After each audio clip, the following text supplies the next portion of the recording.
You recognized me just like that? Maybe I need to work on my impression. Anywho, come to Star Sand Shoal. There's a little something I'd like your help with. Well, it wouldn't be Clay's mom without a hefty dose of mystery, huh? Let's go see what this is about.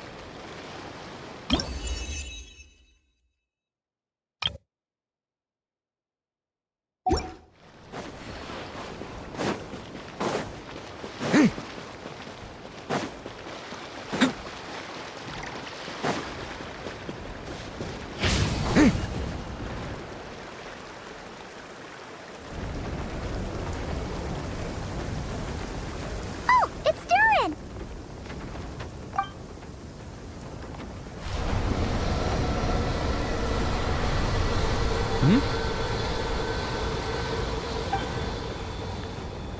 Traveler in Paimon? I'm sorry. I hope I didn't scare you. Oh, no, you didn't scare us. Just gave us a little surprise. Looks like you've gotten even more powerful now. I don't know. It just feels like it's gotten harder to control. I didn't mean to strike so hard. I'm so relieved you didn't get hurt.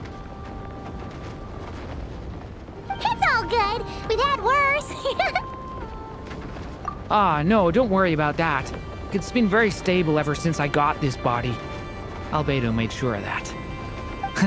What you saw just now is something that only started happening recently. Maybe I'm still acclimating or something. I'm sure it'll clear up over time. Anyway, what brings you here? Did you need something? Well, The day that the writer and the watcher crossed paths was the day that the magic known as storytelling was born. so, she asked us to come. Miss Alice? Oh, you too? I guess I really do need to work on my impression. Well, never mind that. It's been too long, Mini Durin. And please, that's Aunt Alice to you. I have brought you and the Traveler together here for a very important purpose. It has to do with your mom. My mom? Indeed, fairy tale author extraordinaire, Anya Marie Andersdaughter. See, I knew this would be right up your alley. Now then, if you'll open the book, I will begin narrating.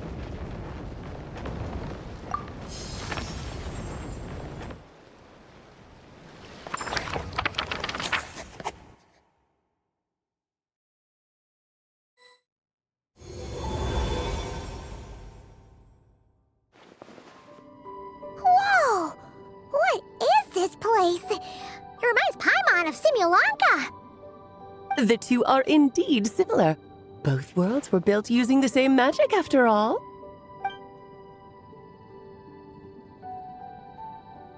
Aha! So it is Alice! Hello, Aunt Alice? Oh, no need to be shy. Just think of me as one of your mother's dearest friends. You keep talking about stories and magic. What's this all about? Simulanka 2.0 or something? Certainly not. Simulanka was a peerless masterpiece. Without the original author, it would be impossible to create a sequel, even for me. But you are right about one thing.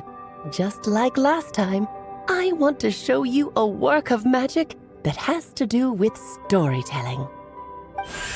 What's this?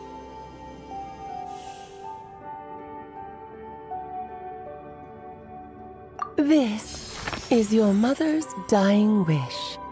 My mother's dying wish was a book? Let me answer that with a question. What do you suppose would be a writer's greatest regret? Have you ever read a book called The Little Witch and the Undying Fire?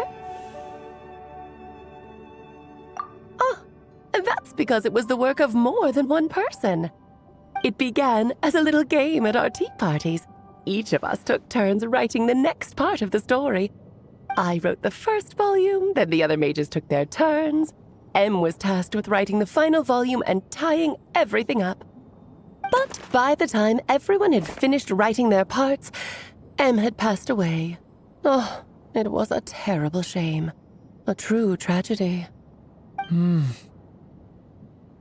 that is the answer to my question. A writer's greatest regret is to leave a story unfinished. But all is not lost.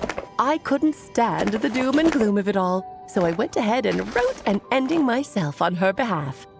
Then what's this book? This is the answer your mother gave to the same question. In her eyes, this was her greatest regret. She made me promise that I would bring it to you because she believed the only person who could resolve this regret is you. So my mother's greatest regret is another unfinished story? You could say that. And I guess resolving the regret means finishing the story? That's one way to put it. Oh, is a straight answer too much to ask for? Her answer was quite the opposite of what I'd expected. But oh, how touching it was.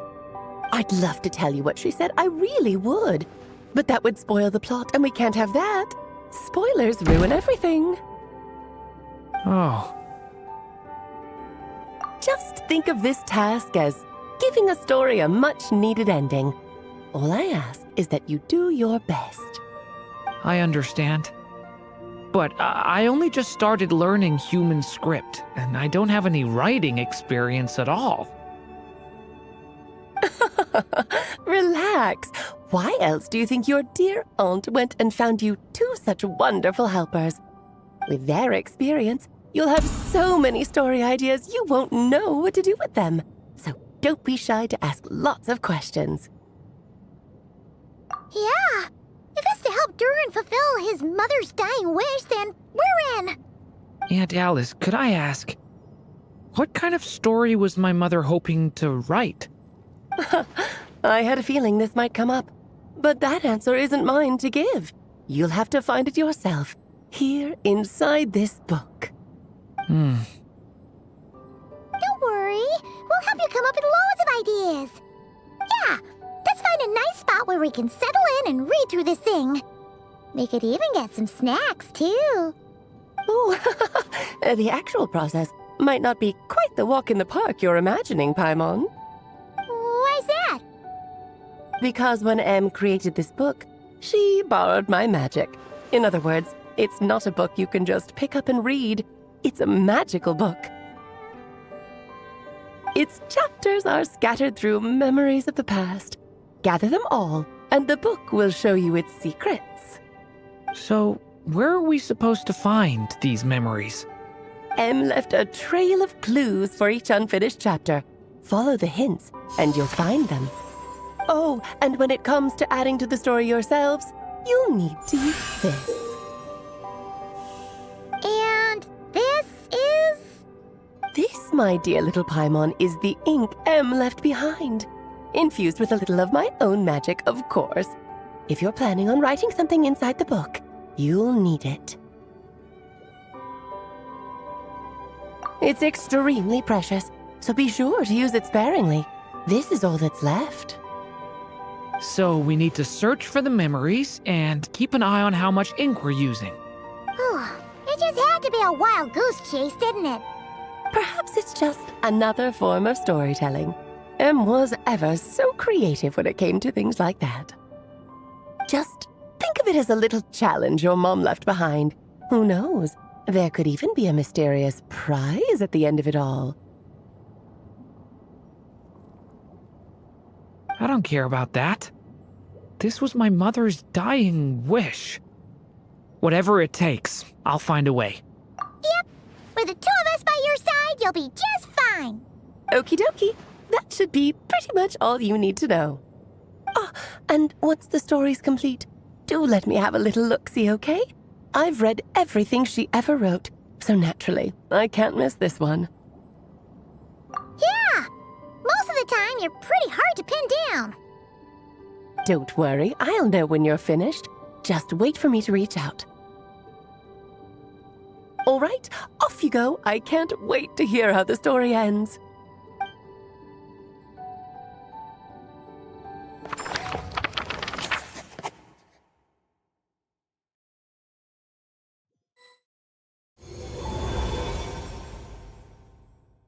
Oh, here we are again. Alice's magic really is incredible, huh? Right. Alice mentioned we should be on the lookout for clues. Huh? A corner of repose for countless tales, watched over by the honor of knights. A place for stories to sleep, perchance to dream of ancient cities and the epics of ages past. There, a witch once spent a sleepless night, and all to bring forth a story yet untold. Find the place I speak of, for it is where the seeds of this story lie. Was that a riddle? Where do you think this mysterious place could be? Hey, you might actually be onto something. Guess that means we need to head back to Mondstadt? I had a feeling that's where we would be headed. After all, it's where my mother was from, and I bet it's where she wrote this story, too. Yeah, that makes sense. Still, I feel bad about dragging the two of you along on such a long journey. Don't worry about it. We don't really have much going on right now, so we're all yours. Come on, let's go!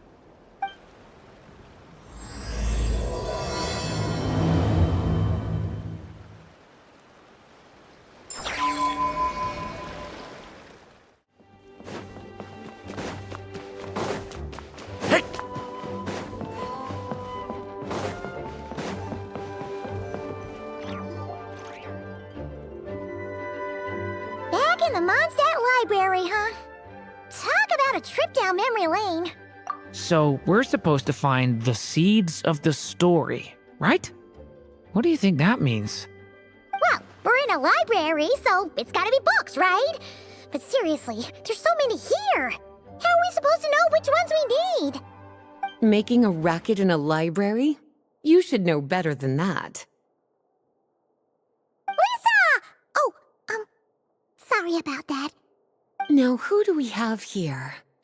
Ah, my golden-haired cutie. And my little horn cutie, too. Sorry, Miss Lisa. I know you taught me to be quiet in the library, but Paimon was just trying to help. Please don't be too hard on her. Well, it has been far too long since we saw each other, so I suppose I can let it slide just this once. Back when he first arrived here, poor Jean wasn't sure what to do with him, so I stepped in to lend a hand. I figured if I can handle a boy raised by wolves, then teaching one who's part dragon should be a walk in the park. Nice! Sounds like Durin was welcomed with open arms. Why, of course. Now, let's save the reminiscing for another time. I'm sure you're here for a reason. Did you need to borrow some books? It's kind of hard to explain. Maybe you could take a look at this. Oh?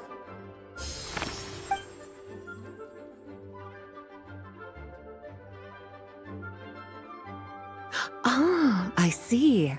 These so-called seeds of the story must be the books that inspired its creation. That's just how it is with stories. They grow out of the tales that came before them. And that mage, I can almost picture her here, hundreds of years ago, scribbling away at one of these very desks. But we don't know anything about this story. How are we supposed to figure out which books inspired it? As it happens, just before I found you here, I was looking into something rather peculiar. One of the knights reported seeing some books that weren't listed anywhere in our catalog. Stranger still, just as he went to reach out for them, the books vanished into thin air. And then a while later, while he was browsing through other shelves, there they were again. That particular knight knows this library inside and out. I'd be very surprised if he was seeing things. Something tells me these might just be the magical books you're after. According to the report, there are 3 of these books in total. I'll be relying on you to track them down, cuties.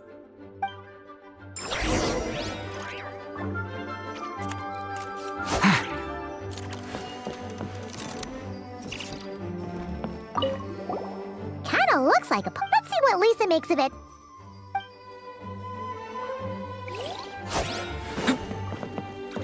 Oh, wait! Did Clee write this one? Should this even be here? We better show it to Lisa.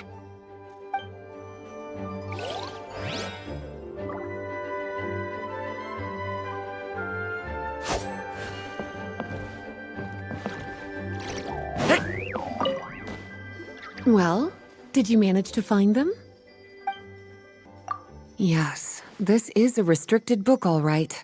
It certainly isn't supposed to be here. Huh.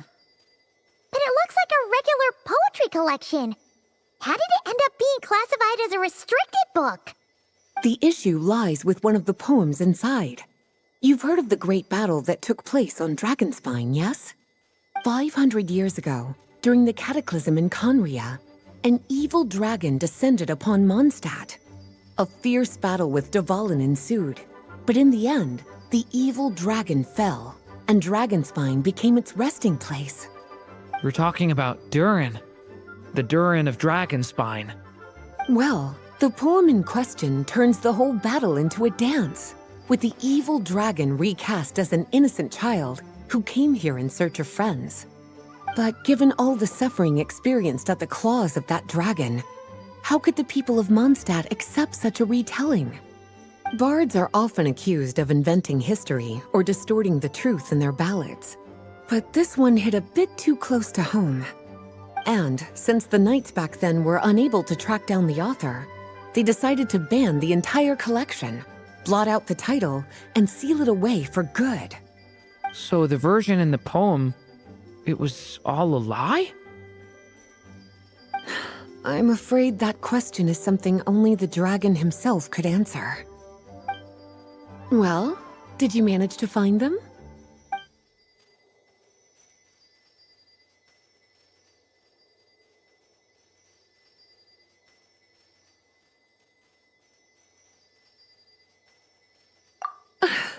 Well, it definitely shouldn't be here, but I'd highly doubt it's one of the books you're looking for.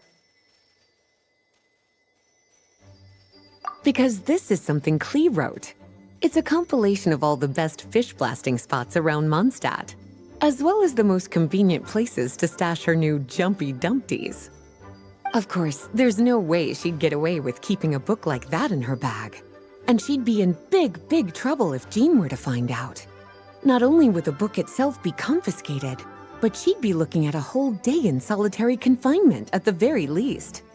Somehow, she figured out that the best place to hide it was right here. No place like a forest for hiding trees, huh? Now, every time it gets confiscated, she just writes a new one and sneaks it back in. Yes, so thanks for helping me find it. I'll finally be able to hand it over to Jean. Well, did you manage to find them? An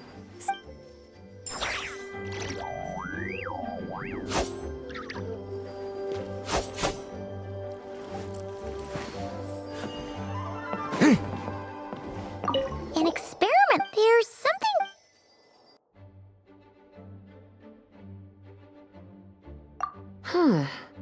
Yeah, we could tell just from reading the title. Albedo was the one who brought it in. He suggested I place it on the restricted list and keep it sealed away. Why? He said it's full of forbidden alchemical formulas, some of which could even result in the creation of dangerous monsters. Apparently, the danger it posed was so great, he didn't even feel like it was safe to carry around or keep it in his workshop. Really? Definitely sounds like it shouldn't be here then. Still, if that mage read this book too, it must have been written a lot earlier than I'd imagined. Well, did you manage to find them?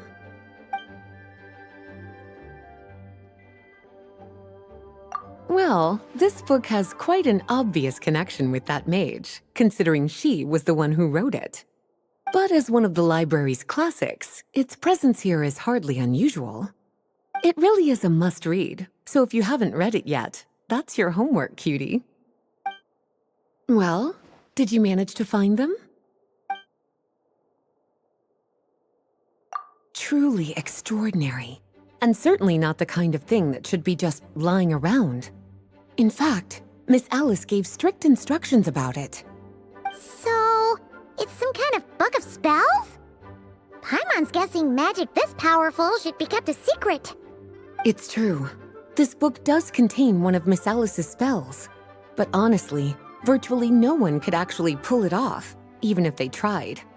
The only reason it's even meant to be in the restricted section is because we can't let Klee get her hands on it. After Klee was born, Miss Alice advised us to seal it away. She even added that little subtitle herself. So, it's to keep it away from Klee, huh? Does that mean she could use it to cause even more mayhem than she already does with Jumpy Dumpty? No, that's not it. As Miss Alice herself put it, letting Klee see it too early would spoil the surprise.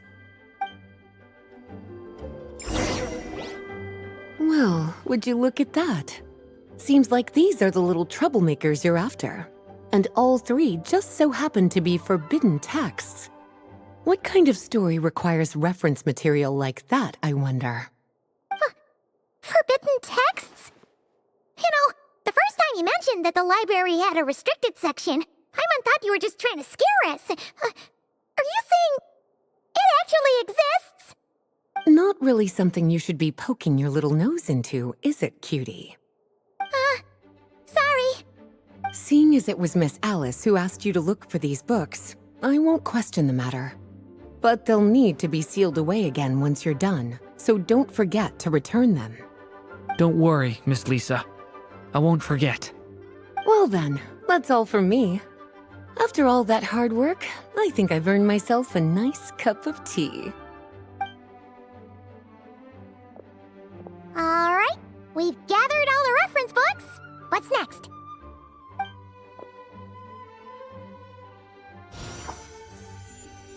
Wait, look!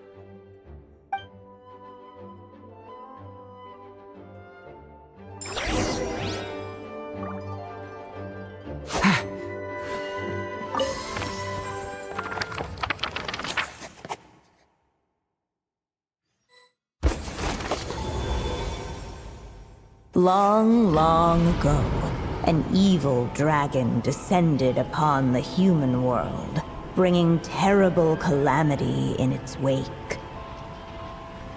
Bravely did the people resist, until at last, the dragon lay slain.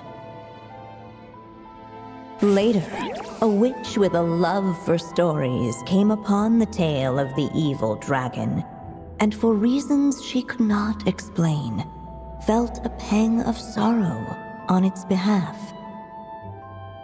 For she knew, despite its body being born of wicked alchemy, all along, the dragon's soul was that of an innocent child. Right up to the moment of its death, it had no choice in becoming a vessel of calamity, nor could it fathom the cruel fate that lay before it. Though the witch had a love of stories, she was not pleased with how this one ended. No, that won't do, she thought.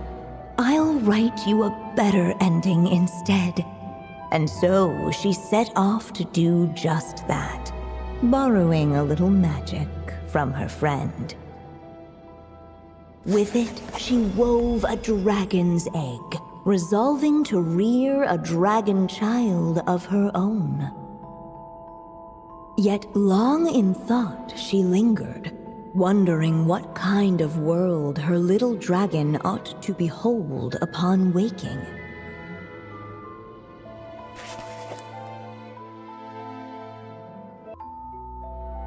At At last, she made her mind up, adorning the cradle with a trace of palatial splendor.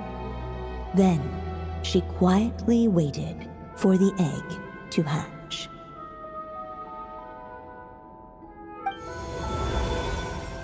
Whoa! We're actually inside the story! This must be Aunt Alice's magic.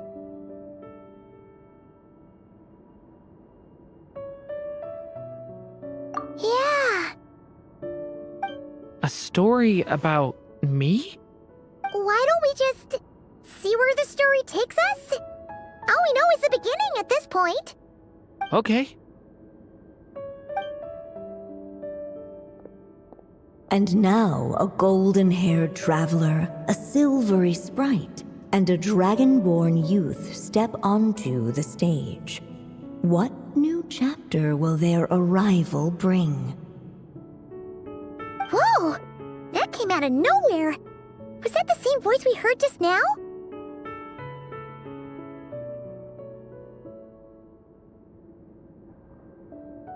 Yeah. But why does it sound so familiar?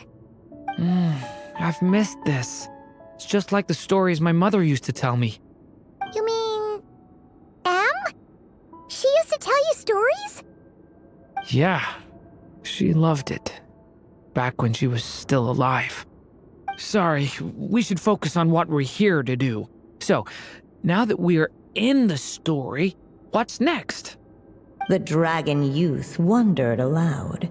Yet all he could do was wait for the story to unfold. Of course, there's something to be said for helping it along. Perhaps a little exploration could prove fruitful. Oh! Is that a hint? Yeah, I agree.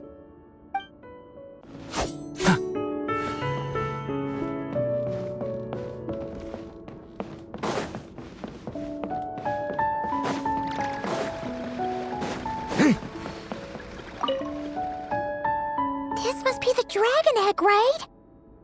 Looks like it's gonna hatch any moment now. So we've got a dragon egg about to hatch, a witch who loves stories, and that evil dragon we heard about at the beginning. Yep, it all adds up. This is my story, isn't it?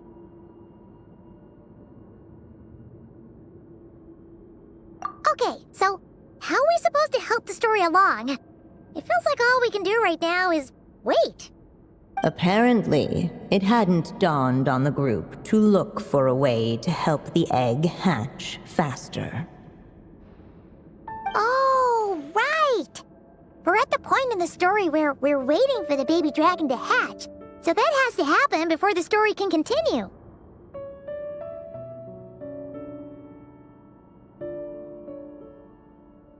With the flames at his command, perhaps the dragon youth might be able to provide the egg with sufficient warmth. What? You want us to roast the dragon egg? The silvery sprite's surprise betrayed her lack of reading, for in countless tales it is told that only by fire's embrace will a dragon's egg hatch swiftly. Huh, you kinda have a point there.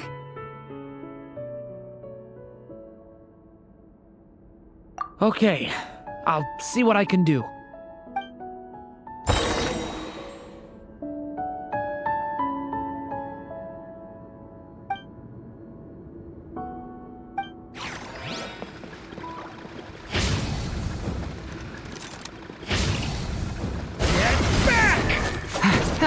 Stay away from me! Clearly, both the golden-haired traveler and the dragon youth were eagerly awaiting the little dragon's birth, though perhaps their longing burned a little too brightly. Still, such fiery anticipation might itself become a blessing.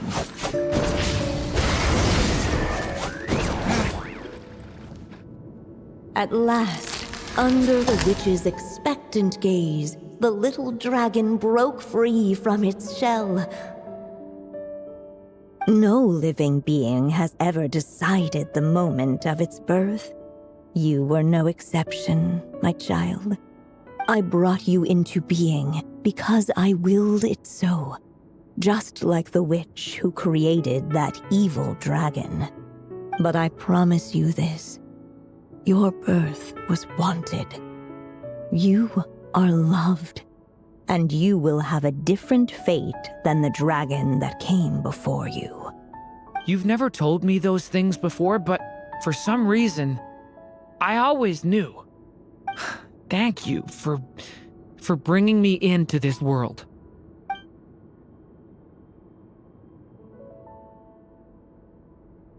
The waiting witch did not feel lonely, for she had 3 visitors by her side. Together, they beheld the hatchling's first breath of life. Holding her dragon child close, the witch promised him a life unlike that of the evil dragon.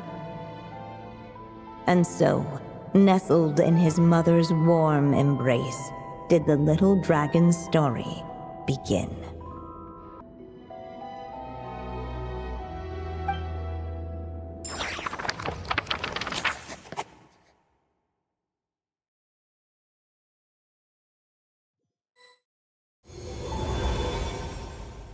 Wait, isn't this Mondstadt? Looks like we're back in the real world. Looks like there's more written on the page now and less ink left than before. So, does that mean we've completed this chapter? Yeah, but why does M seem to think that the story isn't finished yet? Durin broke free from the curse, came into this world with a new body, and even made a bunch of new friends. That already sounds like a happy ending to Paimon. True. Everything's always so mysterious with these mages. Guess all we can do is wait for more clues. Huh.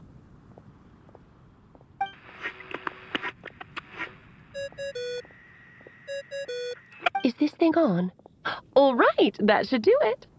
Hey, that's Alice's voice. Hello there, children. If you're hearing this, you've stumbled upon the little recording I left for you. I thought you could use a few hints about how the book works. By now, I'm guessing you've already begun to leave your mark on the story. You should know, however, that the book needs time to absorb the ink, so the next chapter's clues won't show up right away. Wait, so even magic ink needs time to dry? The good news is, you can return to any chapter you've already completed and continue to explore the mystical, magical storybook world you helped create. Have fun, dearies. Toodles! Oh, man. Paimon was so ready to knock this out in one go. Maybe it's for the best. Sooner or later, we'll end up being whisked off to another world again, and if that happens, who knows when we'll be able to come back. So it might be good to take a break while we can. A break. Yeah! Paimon has a sudden craving for the Good Hunter's sticky honey roast. And we happen to be in Mondstadt, so... So let's meet up here later.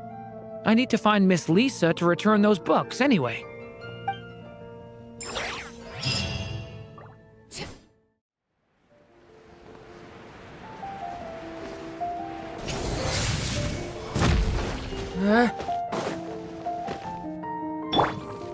Goose on the loose! Hey, Durin! Any more clues for us? We're all set for the next chapter. Yeah, I was just about to come find you. Let's see what it says. Now sprout to life the story's seeds, stirred by wind-born melodies. Then on that breeze the music leaves, fading into distant memories. Seek the place where wind and tale entwine, and once there, make 3 riddles into verse, and 3 melodies into song. For in poetry and song will this story start to blossom. Come on! Another riddle? All that talk about wind and melodies. What do you think the answer could be? Oh! Care to elaborate? Wind? Music? Poetry? Tone-deaf bards gotta know the answer. You mean Lord Barbados? Albedo introduced us when I first arrived in Mondstadt. I mean, someone like me was bound to catch his eye sooner or later. It's better that it's out in the open anyway. Now, how should we track him down?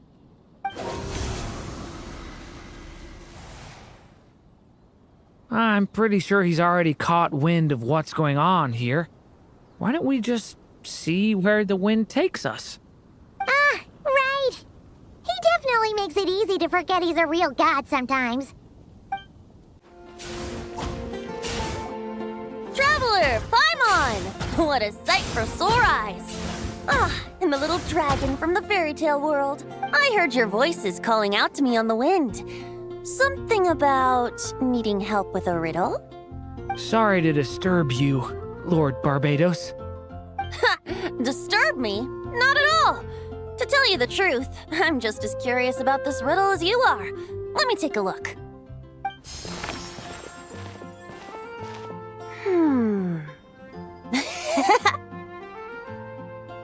What is it? Did you figure out the answer? 3 riddles and 3 melodies. That sure takes me back. The answer you seek lies hidden in memory. Looks like running to Tone-Deaf Bard was the right call after all. Long ago, those mages came to Mondstadt, seeking to test their strength against mine. But I replied, let us make music, not war, and resolve our conflicts through song. So I strummed my lyre and sang them this verse. O wind, welcome now, my guests. Pass through verdant leaves unseen, where shape your formless self may take, and offer up a graceful scene, a fleeting gift for welcome's sake. Leap at the edge of a sea of clouds, where land meets sky and sky meets ground. There frighten off the noisy crowds and bring my guests a calm profound. Fly beneath the stars up high, where mortal noise is swept aside, that my dear guests with starry eyes may share the dreams they hold inside. Now go to where I vowed to keep a quiet spot for them to sleep. No clash, no contest bars the way, just tea and mirth to fill the day. There you have it, the 3 melodies. As for the answers to those 3 riddles, I trust you can guess them by now.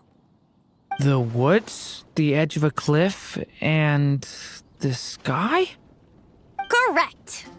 Funnily enough, your mother was also the first to solve it, all that time ago. There must be some kind of special rapport between those who write stories and those who sing them. The woods, a cliff, and the sky. Oh! So that's where it is! I suppose the spot that answer points to is where you're headed next. But you should know, after solving my riddle, the mages even accepted my proposal and made that location their official meeting spot. And going by what your book is suggesting, once you found it, you might want to try playing the melody I just shared with you. Guess you can be pretty reliable when it counts, huh, great animal Archon? Thanks for the help, Lord Barbados. Still got questions for me, huh? Yeah, you must have read countless tales in your time, being a wandering bard and all. In your experience, why might an author consider a story unfinished?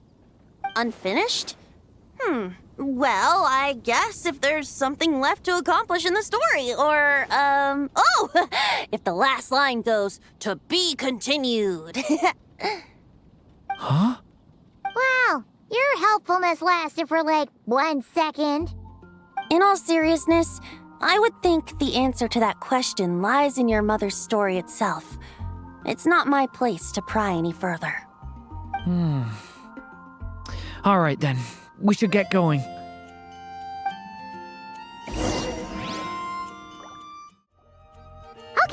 we're here! Now, we just need to play the 3 melodies, and we should be able to gather the memories for the next chapter, right? A musical performance? Huh. Out of all the things Miss Lisa has taught me, that's the one I'm worst at.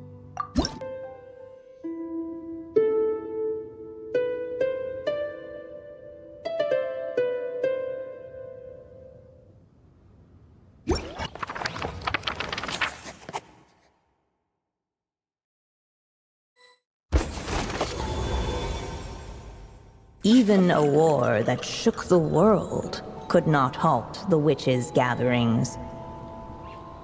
Yet even so, with the passing of time, 3 of their teacups no longer came to be set. The witches did not linger long in sorrow, for the story witch had brought glad tidings of her own. Born was her dragon child, safe and sound. Her fellow witches offered up their blessings, eagerly debating how to celebrate the child's birth.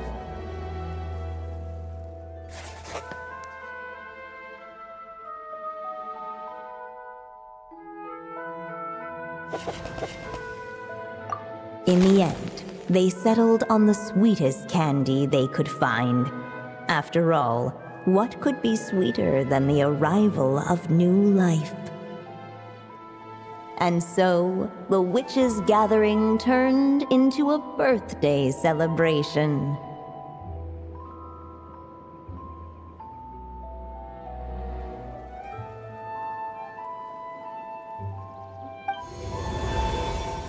So, we're back in the story world, huh? As if from nowhere, new guests appeared at the witches' table. Perhaps they too had come to celebrate the dragon child's birthday. Yet while everyone else was busy thinking about what kind of gift to offer, these 3 seemed to have come empty-handed. Hardly the recipe for a warm welcome to a birthday party, now is it? A gift? Hey, what's this all about? We only just found out this was a party! While the guests voiced their complaints and grievances, perhaps they should have been wondering what kind of gift to give instead. So, we need to bring a gift to advance the story? Ah, but where are we supposed to get something like that? Perhaps it would be a good idea to have a look around. Why didn't you just say so?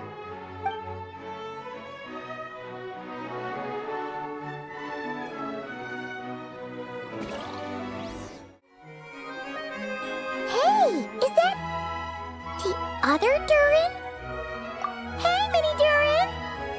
Nope, no reaction. Seriously, did he doze off at his own birthday party? Brought to life by the witch's magic ink, the dragon child played with animated glee each time the tip of her pen danced across the page.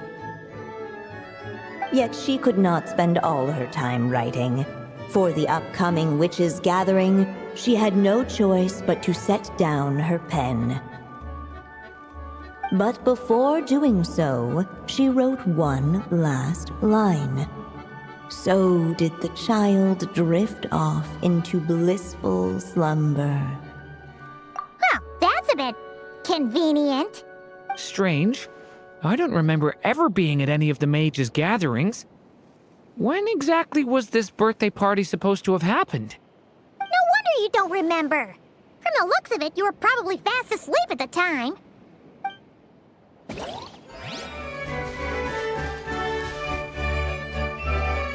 Hey, could we use these as gifts, maybe? At last, the guests found something to give the dragon child. Guess that's a yes then. Which one should we go for? Still, the guests wondered what kind of gift might the little dragon really want.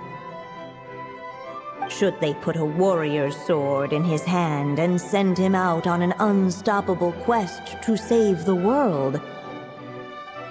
Or perhaps a wandering hero's slingshot and the promise of a life of endless, uncharted adventure? Or maybe even a scholar's tome and the chance to take on all the world's unsolved mysteries. Okay. Wow. That's a lot of pressure all of a sudden. Oh yeah! Technically, we're actually picking a gift for you. So, which one would you prefer? You want me to choose? Wow, this feels kinda special. How come? For as long as I can remember, I've spent most of my time living in the stories my mother created. I always thought my mother had everything written out for me already, just like the toy figures in Constellation Metropole. What I wanted to do with my own future. That's something I've never really thought about. What did I want back then? This is the first time I've ever asked myself that question. Sounds like this is the perfect opportunity to answer it then. It's been a while since you left Simulanka, and after everything that's happened, it might be about time to start thinking about your future. Then let me give it some thought.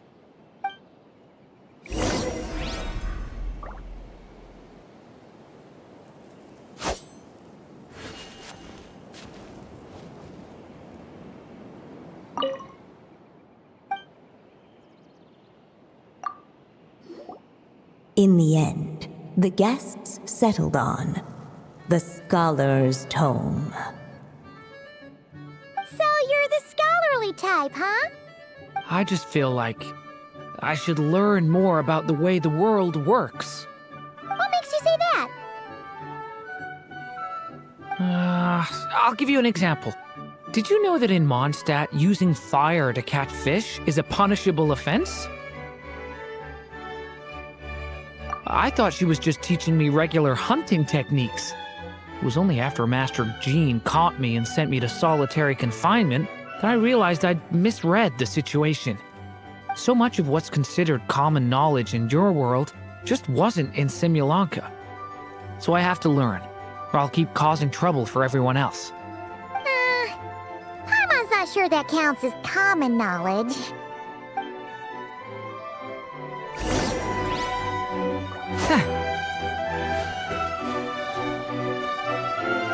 Alright, they should let us in now that we've got a gift, right?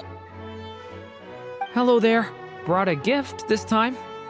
The newly arrived guest presented his gift, wishing the little dragon a future as a wise and accomplished scholar. Accepting the guest's blessing, the Story Witch invited him and his friends to take their place around the table. Finally, she could introduce them all to her dragon child, telling all in attendance about the moment of his hatching, and of course, the name he'd been given. It was then that the Seer Witch, diviner of the stars, withdrew her gaze from the heavens and turned a sorrowful glance upon the little dragon. You gave him the same name as that evil dragon? That's right. But the life I intend for him shall be very different. What folly to love so blindly. For as you must know, a name is the mirror of destiny itself. He who bears an evil dragon's name must also inherit the fate of its previous owner. His fate has been foretold. Then I'll rewrite it. The witches at the table fell silent, for they knew the seer witch's words had never once proven wrong. Yet, just as clearly, they recognized the story witch's resolve, for there is scarce a force in this world more fearsome than a mother's love. At last, the merry witch stepped forward, dispelling the uneasy silence. So be it. Then we'll all lend a hand. Together, we shall rewrite this child's fate. You mean to defy one of the fundamental rules of this world? I refuse to be shackled by such rules. Besides, this is a witches' gathering, is it not? What could be more fitting a subject for this occasion than to defy them? Oh? Sounds like an interesting experiment. I suppose, were we to succeed in this endeavor, we might bring a touch of wonder to this otherwise dreary sky of stars. The merry witch finally talked them all round, just like she had done many times before. Warm and strong as the sun she was, so much so, in fact, that those who her light shined down upon had no choice but to bask in it.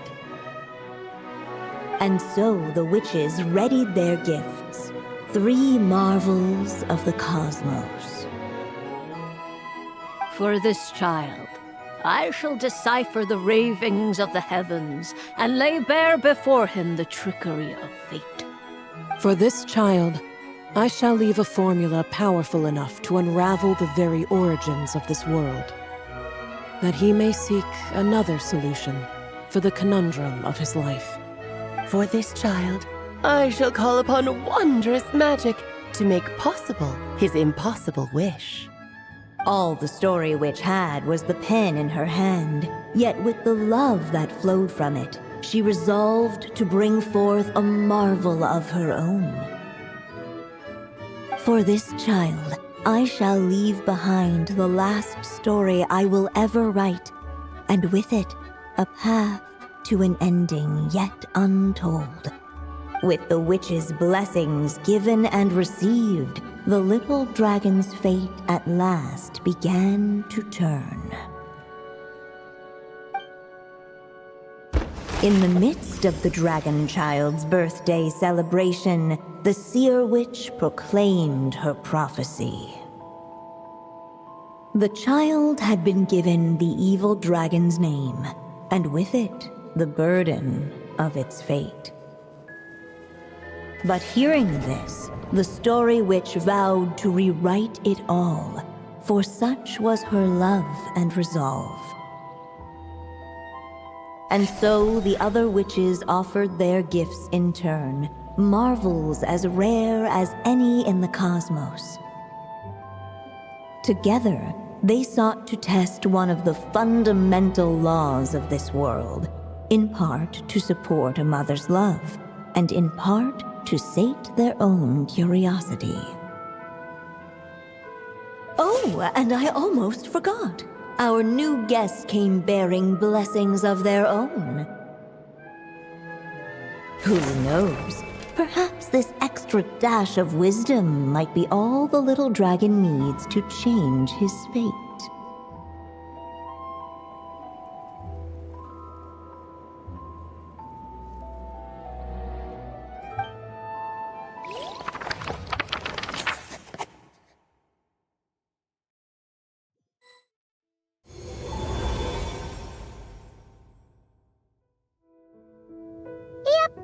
Looks like we've completed this chapter, too. Those witches in the story were the mages of the Hexen Circle, right? They sure seem to care a lot about you, Durin. But, Paimon kinda had trouble following their conversation. Just a bunch of mystery, as usual. The evil dragon's fate. Oh, is that what you're worried about? But didn't we already take care of that? Ah, the mages must have had a hand in that, too. Also, I was just thinking, which part of the story are we even meant to be completing?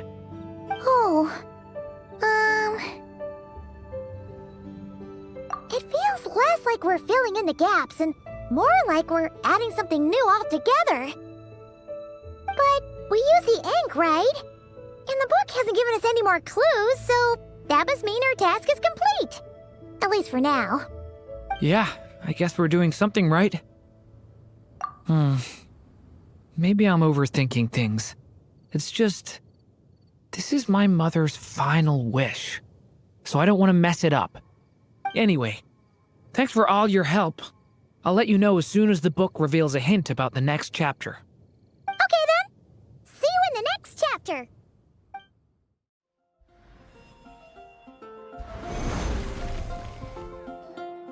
Some say the god of fate calls the outcome of every dice roll before it's even made.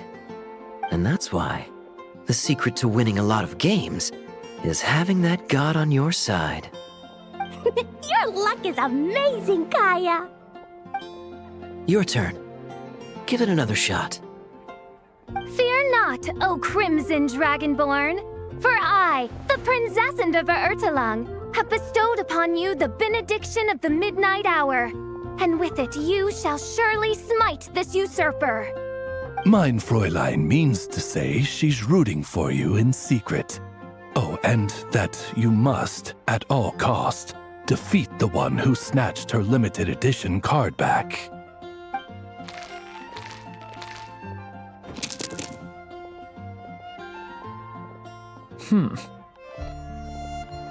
I'm not too sure if that counts as good luck or bad. 'Tis not but the perfidious machinations of fate. Hey, everyone! Mr. Honorary Knight and Paimon! You're back! It's good to see you, Honorary Knight. Mein Fräulein is quite invested in the outcome of this match, so please, allow me to extend greetings on her behalf. Of course. But if you're out playing cards, how come you're not over at the Cat's Tail? There's something about our horned friend over there that seems to frighten off little animals. Could be because he used to be a dragon. Normally, the animals just steer clear of him, but in the close confines of the Cat's Tail, let's just say, the feline residents probably consider it their turf. And we all know how dangerous a cornered cat can be. I just wanted to borrow one of their nests for a nap. One of their nests? Wait, you mean a cat sofa? Yeah, it's more comfortable for me.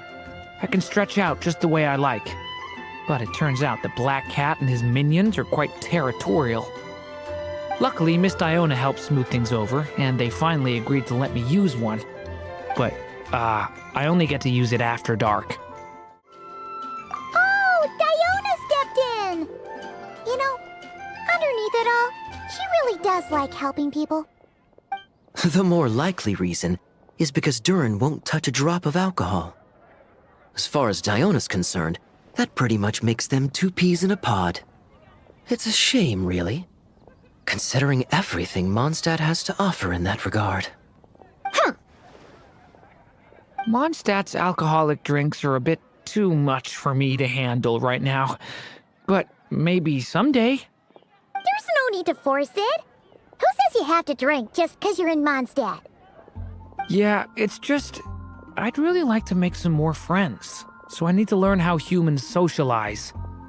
I guess alcohol is usually involved, though. But that's why I started learning how to play Genius Invocation TCG. It's also a kind of social activity, but it doesn't involve drinking.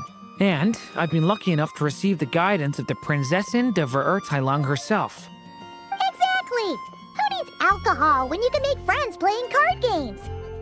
Speaking of which, need any tips from the master over here? You'll wipe the floor with that opponent of yours. Paimon guarantees it. Unfortunately, with the luck he's having, not even that legendary card master from Sumeru could turn things around at this point. Yeah, that last roll wasn't great. But who knows? Maybe you'll have better luck next time? He keeps getting the exact same roll over and over. This is the third time already. If there really is a god of fate, They could have cut this kid a bit of slack. Like, I don't know, make it possible for him to roll at least one other side of the dice? I think I've lost. Must even a dragonborn, sanctified by the power of benediction, succumb to fate's insidious snares? Don't be sad, Durin. You'll definitely win the next round. You can even borrow Dodoko if you want. Mom says she brings good luck. Thanks, Klee, but there's something more important I need to take care of now. Oh, okay. So, the book's given us another hint, right? Yep, and I think I've guessed where we're headed this time. Come on, follow me.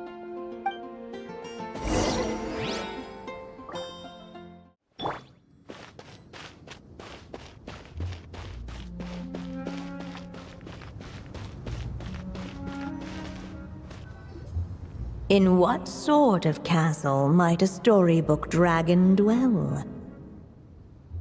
The witch turned to a mighty dragon born upon the wind to seek her answer.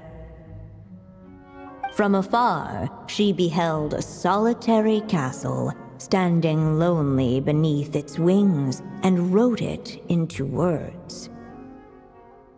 Its walls kept out the wind and rain, yet also cast a solemn shadow. Enveloped by their shade, the story's boughs were lulled into a torpid slumber and reached no further skyward. So that's the clue. I think we're meant to find a place where dragons live, and this time, in the real world. I asked around, and it just so happens that there's a place like that in Mondstadt. Yep, that checks out. I've heard that the dragon here is called Dvalin, and that he's a magnificent creature. I hope I get the chance to meet him. Wait a second. Do you think having the two of them meet is the best idea? You know, considering everything that happened in the past?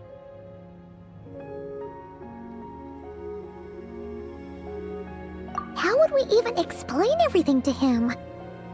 Well, if we do run into Dvalin, it should turn out okay with us there at least. Is something wrong? Nope. Let's go!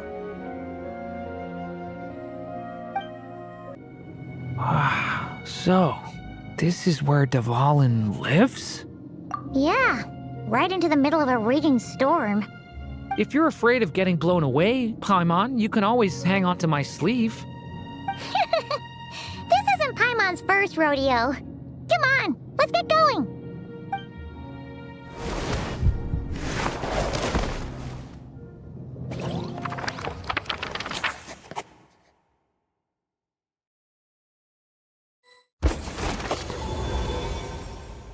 The little dragon grew with each passing day, and the story witch, who loved him dearly, built him a big, beautiful castle.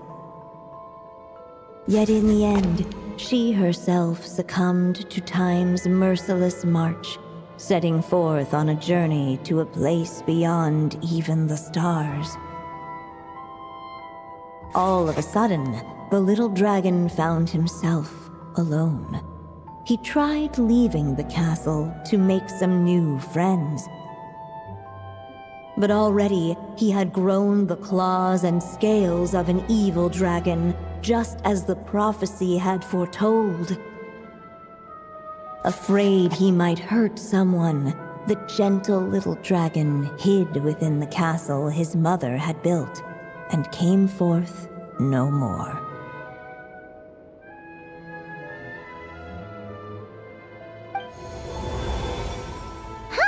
Looks like we're back in the story world.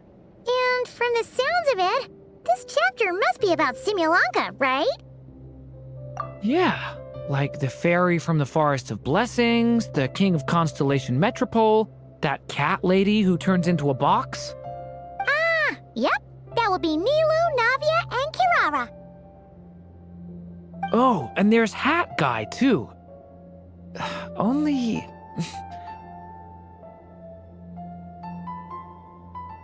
Only lately, whenever I see Hat Guy, I get this strange feeling.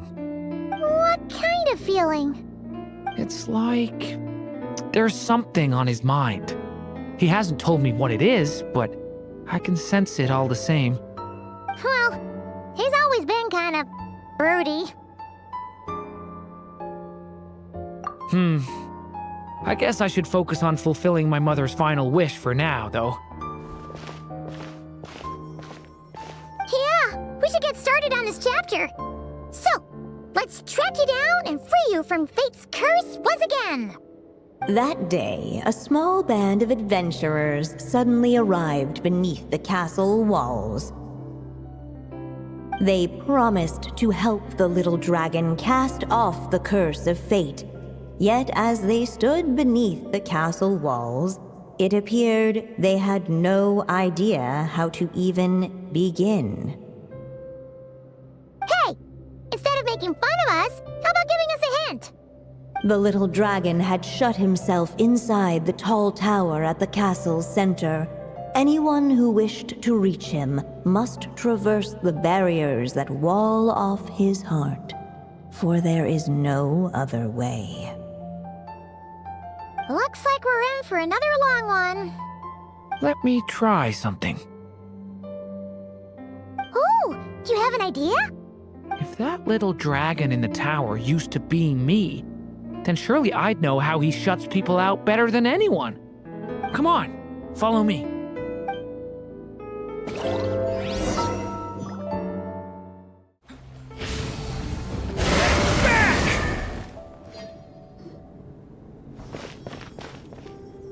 Come on, Durin! Or, little story dragon, just calm down! Stay back! I don't want to hurt you.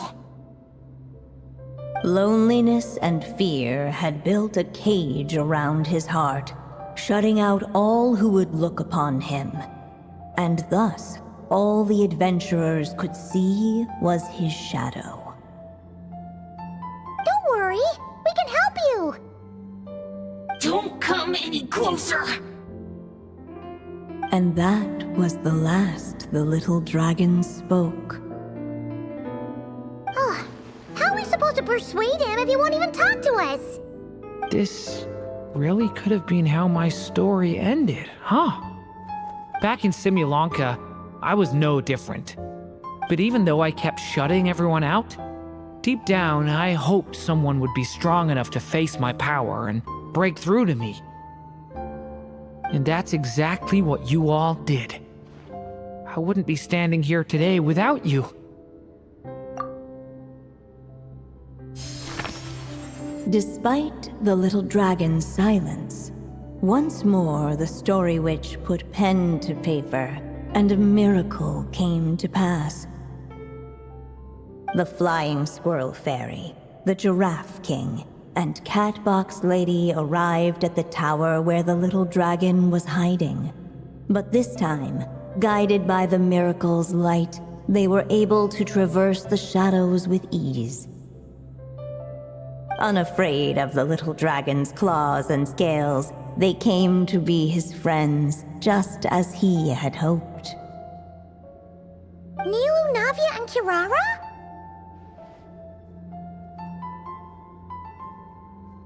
It's my friends from Simulanka. Hi, little dragon. I'm the Flying Squirrel Fairy, and I'm here to help you lift your curse. Will you talk to me? And I'm the Giraffe King. Don't be afraid, little one. We're not afraid of you. I'm just a cat in a box, but I'd very much like to be your friend too. These are my friends? Yeah, they're your friends in the future you've been trying to avoid. I can promise you that. They're reaching out, so you just have to ask yourself one question. Do you accept? After a long silence, heavy footsteps echoed from the tower's shadows. But still, the one who made them refused to step forward. Though the cage to his heart had been unlocked, the little dragon remained ashamed of his claws and scales. How can I face my friends like this? Don't worry, little dragon. We're gonna offer up our blessings and make a wish to the goddess of fate to release you from your curse. Yeah, just like last time.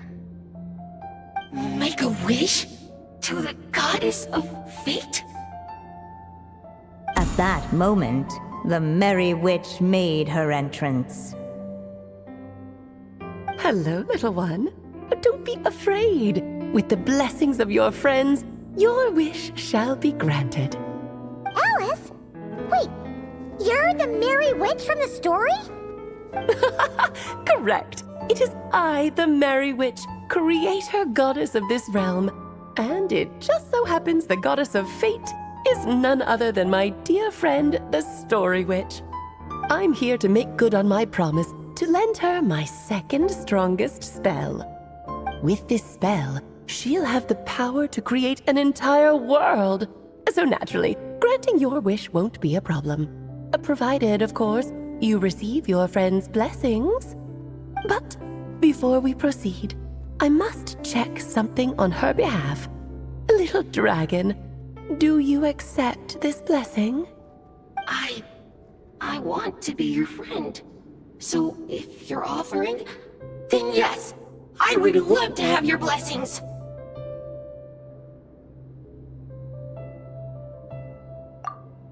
Were it not for the adventurer's blessings, this tale might have ended long ago. Thanks to them, yet in that moment, they did not know if this blessing was truly a gift or just another trial in disguise. What? You didn't say a word when we actually needed a clue, but now at a critical moment like this, you turn up and start playing mind games?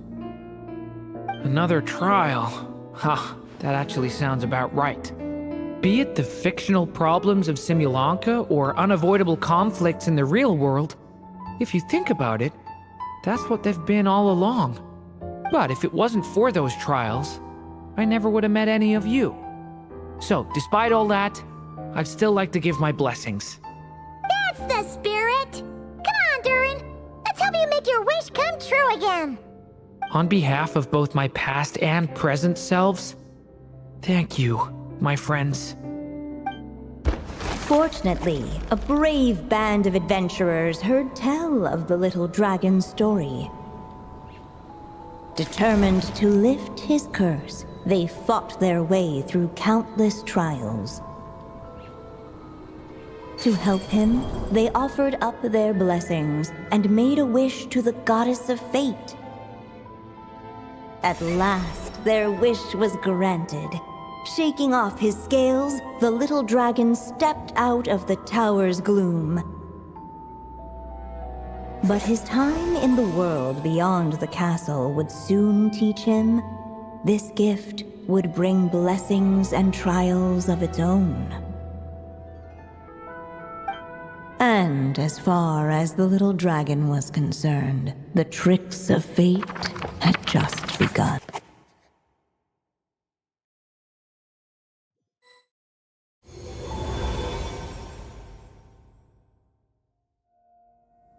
So, Durin's wish came true just like it did before. If this story was written by my mother, then surely that was the last chapter we just completed. Oh yeah! So, in other words, we finished it! Looks like that's a wrap on Alice's task, and there's even some ink to spare. Guess we'll have to wait for her to make contact, like she said. So, my mother's final story has finally come to a close. Sounds like you're a little sad to see it end. Back when I was still living in Simulanka, I was always under the illusion that my mother had never truly left. Every day I spent immersed in that world. It felt like she was right there by my side, still reading me bedtime stories. But now... Durin! That's right! And you've got so many other friends waiting for you back in Mondstadt! Yeah. Speaking of which, after all that flying around, Paimon's starting to feel hungry again. So, why don't we head back to Mondstadt? perfect excuse for a big meal with the rest of the gang. Now that you've fulfilled your mom's final wish, a little celebration seems in order, right? It's just a pity we never got to see that big, beautiful dragon. You were really looking forward to meeting him, huh? He might not be here all the time, but Paimon's sure you'll get a chance at some point. All right, no worries. Anyway, since this feast is to celebrate me fulfilling my mother's final wish, I guess it should be my little treat. Pretty sure that's how humans do it, right? Nuh-uh. This one's on the Traveler and Paimon. Celebrating each other's achievements is what friends are for. Honestly, when it comes to who treats who, human rules are so complicated. See? He wants to be friends with you too. But the moment hasn't come. At least not yet. In any case, the story should have a better ending this time, don't you think?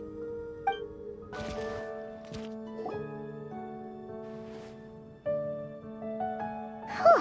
Feels like we were gone for ages. Hopefully, everyone's still here.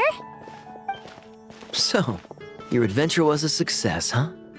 Want to grab a drink to celebrate? Absolutely not. No booze allowed.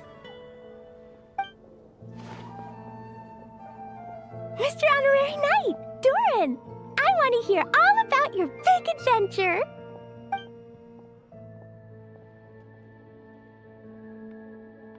We're gonna order a big meal for everybody first. We'll talk while we eat. Yippee! Excuse me, did I hear you call him Durin just now? But wasn't Durin the evil dragon that fell on Dragonspine? Come on, miss! This Durin isn't that evil dragon from Dragonspine. Albedo said... well, it was kinda confusing. But anyway, it's super cool. Oh, is this your first time meeting him, Marjorie? No wonder you're getting him confused. Still, even if you hadn't met him yet, shouldn't you have heard about him at the very least? At this point, pretty much the whole city has.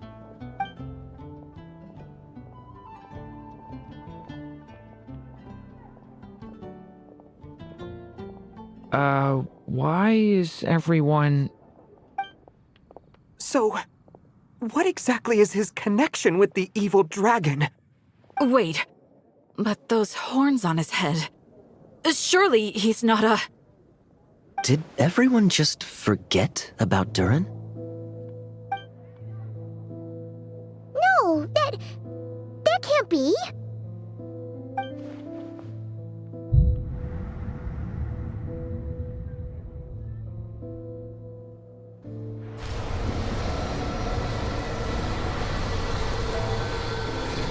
The tricks of fate had just begun.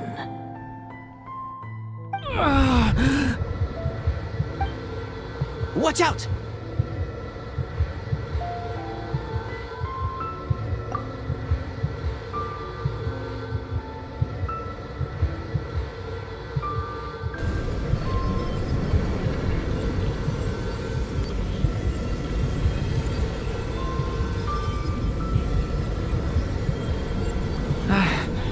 No one got hurt. Did they? Durin! Durin!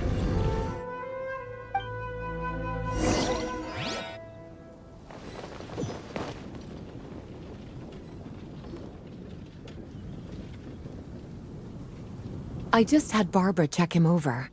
He's not badly hurt, but he seems to have burned through a lot of energy fending off some kind of dangerous power. He'll need some time to rest before he wakes up. So, can someone explain what's going on here? It seems like, aside from Durin's close acquaintances, the people of Mondstadt have forgotten everything about him. How could that even happen?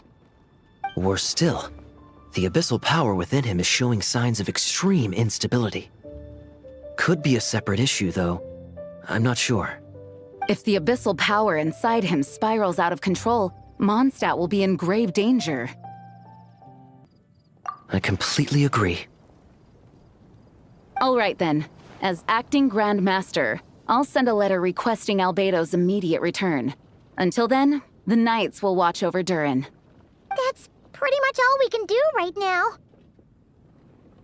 Also, allow me to look after this book for now.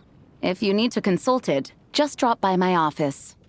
Do you think the book might have something to do with what's happening? It's just weird that Alice still hasn't contacted us. Maybe we should head back inside the book and take another look.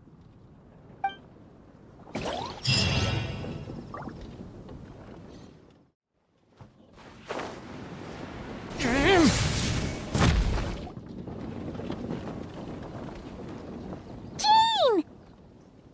Hello, you two. I'm glad you got my letter. Durin's awake and waiting on the bench over there. I'm here if you need help. Just give me a shout. Don't worry about us. We'll be fine. Oh, hey, you two. I just remembered what happened right before I passed out. Thanks for holding me back. I shudder to think what might have happened if you hadn't. I'm fine now. It's just... a lot of people seem to have forgotten me. Don't worry. We'll figure out a way to fix this. Why don't you start by telling us what happened? It felt so strange. After I realized no one recognized me anymore, I suddenly felt like I'd completely lost contact with my body. Abyssal power lies sealed within this body I inhabit. So when I lost my connection to it, I lost control of that power too. It wasn't until I heard everyone calling my name that I was able to reconnect with my body. You lost contact with your body? Does that mean there's something wrong with it? Sounds like we need Albedo more than ever. I don't think the problem lies in Albedo's alchemy. Huh. But then, why are people forgetting you?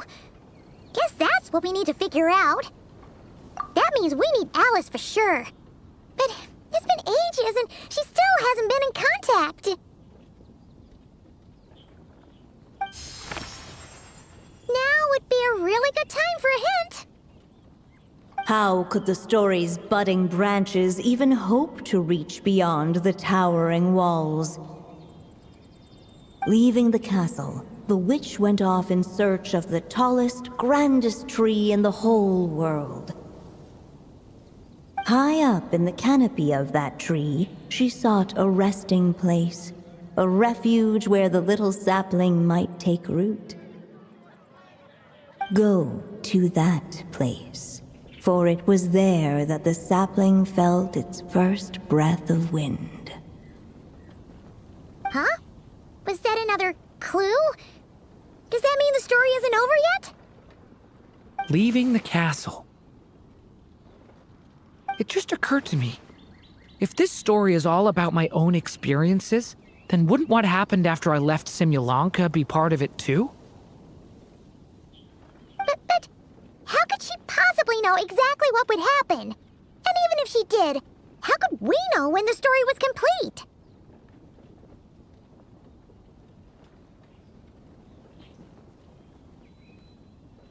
Yeah. Since we can't reach Alice right now, we'll just have to get to the bottom of this ourselves. But first, we gotta figure out where this riddle wants us to go. The tallest, grandest tree in the whole wide world. Huh. The only place that ever gave me that feeling was the one I ended up in right after leaving Simulanka. They had great coffee there too, and so many books you'd never run out of things to read. Think about it. Our search in Mondstadt began in a library, right? Well, Sumeru City's got one of those too, and it's absolutely huge. What do you say? Should we try looking there? Huh. That does kind of make sense. And it's not like Paimon's got a better idea. Alright, let's just give Jean and the others a heads up first. Well, it sounds like you've got a plan, so I won't interfere. All I ask is that you stay safe. Albedo won't be back for some time, and until he is, we can't know for sure how dangerous Durin might be in his current state. I'm so sorry about what happened before. Believe me, I'm not blaming you, and neither is anyone else here. If anything, it's the opposite. We're all just worried about you. Worried? About me? Come with me. I want to show you something. As soon as they heard you were awake, they all hurried over to see how you were doing. You all came to see me? A little birdie told me you're working on finishing a storybook. So maybe all those people losing their memories is just a plot twist, waiting to be resolved. Miss Lisa, you always seem to know how to put my mind at ease. Please, everyone, don't worry about me.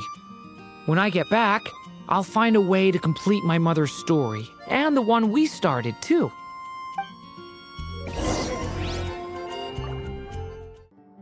Whew. After the library hunt in Mondstadt, it's not as if Paimon was expecting this to be easy. But this... yeah... this is something else. Where do we even begin? Even the clue this time seemed kind of cryptic. Yeah. Guess the best we can do is stay on the lookout for more weird things going on.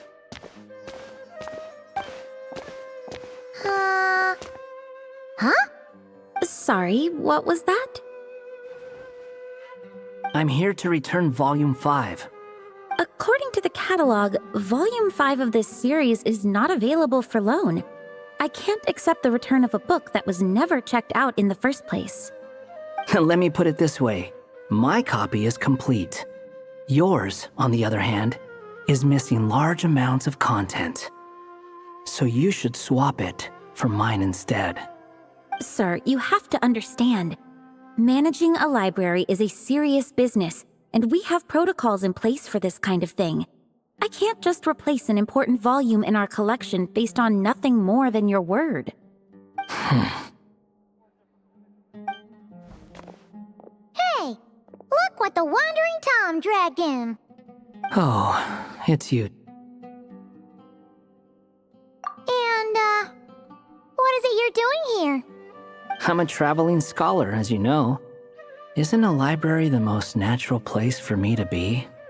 Well, the last time we saw you was all the way in Nodcry. Paimon just didn't expect to suddenly see you in Sumeru, that's all. There were some things I needed to come back and take care of. Some documents had gone missing, so I tracked them down, restored them to their original condition. And now, I'm here to return them. And considering what I'm planning to do next, it feels like a weight off my shoulders. What's going on with you, huh? You look like a kicked puppy. Hat guy. At least you haven't forgotten about me. What's that supposed to mean?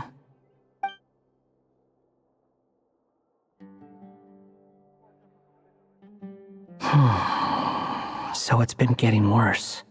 Sounds like you know something we don't. After he left Similanka, he spent some time traveling Sumeru with me.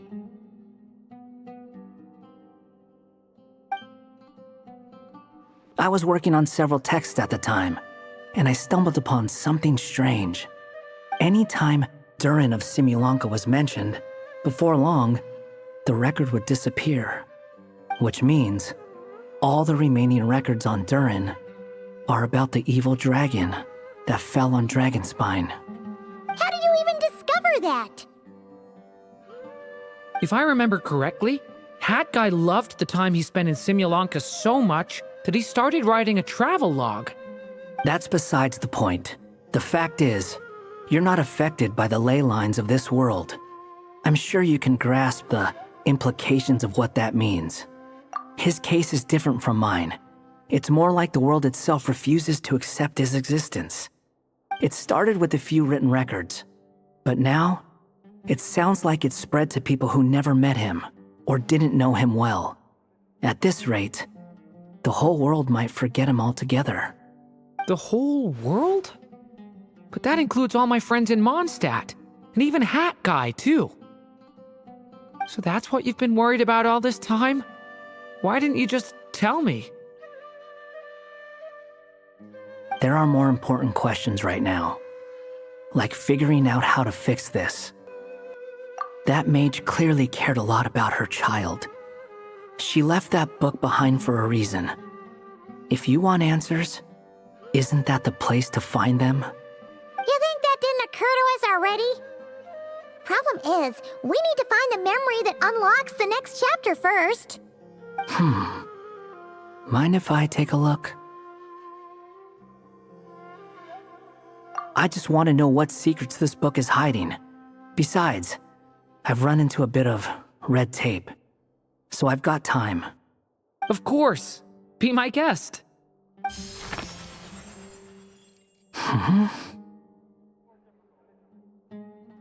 So, the memory we've been looking for was about you?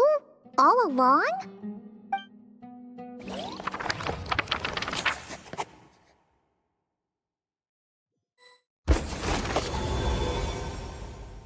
The little dragon became companions with a stray cat with dark blue fur.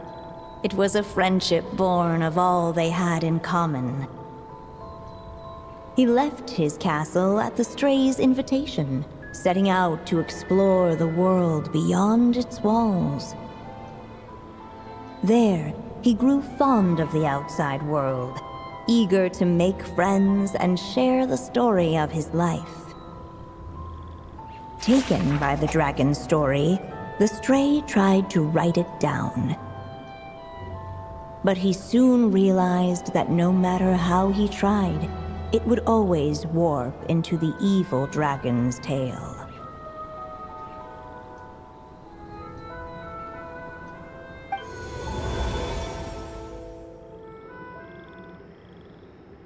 So, this is the world where this chapter takes place? Looks like we're at the top of some kind of gigantic tree. This one must be about what happened to me when I first arrived in Tevat. No wonder the memory that unlocked it was about Hat Guy. Most of my memories from that period were. Hold on. Anyone want to explain how I ended up looking like this? Maybe you've become a character in the story too. You see me as a stray cat? A wandering Tom, to be exact. You should count yourself lucky. Of all Durin's friends, your character is by far the most memorable. Maybe it's because I've known Hat Guy for longer, so my impression of him is more vivid than the others. Vivid? Then how come you haven't changed one bit? Guess that means the impression the Traveler left was so vivid, it didn't need changing.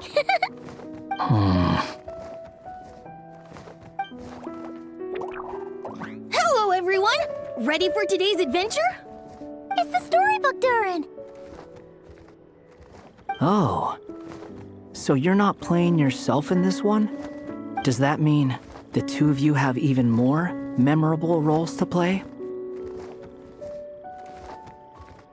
Where are we going today, kitty cat? Whatever. Just follow me. Same as always. Okie dokie! Can we chat along the way? If you have something to say, just say it.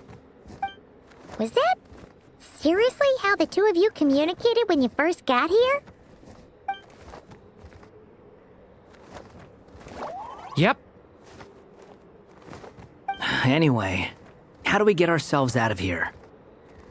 Usually, the narrator gives hints to help us figure out what to do. Speaking of which, about time we got some of those, don't you think? The story's vines had woven themselves together into a giant tree, the boughs of which a little storyless dragon now paced, homeless among its leaves. He had to find a way to leave this place and set off in search of a home of his own. If he stayed, the world would erase him from its memory altogether. To leave this place? But where am I supposed to go? the little dragon felt completely lost. Just like the vines, the road ahead branched off into different directions, twisting and turning before disappearing into the mist. But as luck would have it, a prophetess waited up ahead. Perhaps she might know where each path might take him.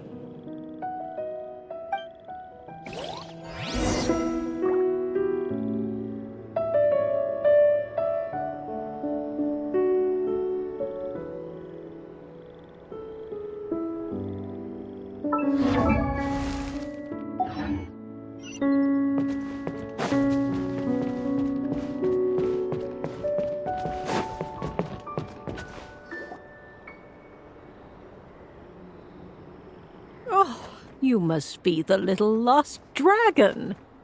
It's true. My friends and I are lost. This meeting was no accident. The prophetess was in fact the seer witch, here to present her promised gift. The seer witch? Oh yeah! That's Mona's teacher, right? The old hag? Insolent child. I am the seer witch, your prophetess, not some old hag. Sorry! Now, little lost dragon, I have come to bestow the gift I once promised. A prophecy. A prophecy? Hear me now, for my prophecy is this. One day, the dragon from beyond the castle shall be reborn, and none may avert its coming. The wind took the prophecy and swept it off into the distance. And so, the little dragon was shown a path to wander.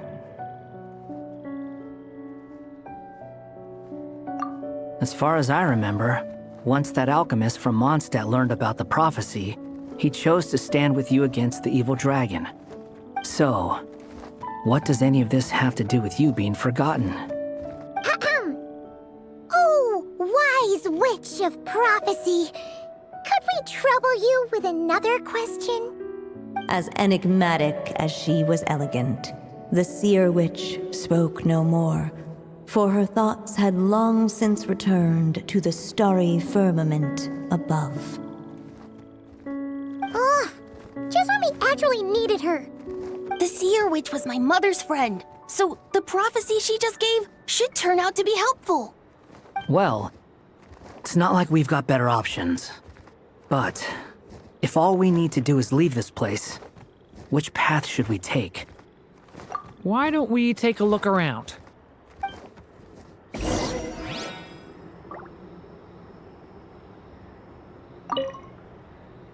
As enigmatic as...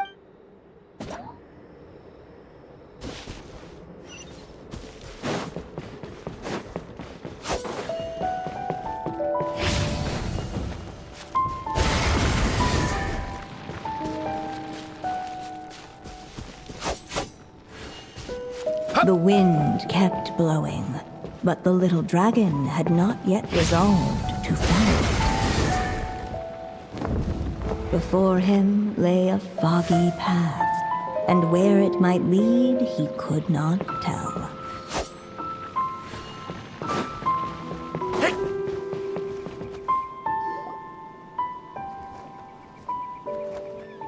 If we go this way, we'll be heading back to Mondstadt, just like we planned. Out of all the options so far, this seems like the safest, right? At least we know what happens next. He helps stop the evil dragon from returning, gets a new body, makes a whole bunch of friends, who all just forget about him. But you didn't forget, Hat Guy. I'm just saying, choosing this path wouldn't solve the main problem. You'd still end up being forgotten. Huh.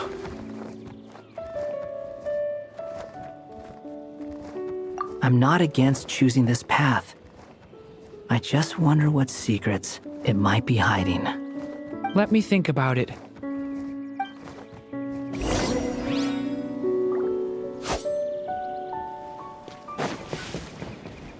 I still think you should keep going, little dragon.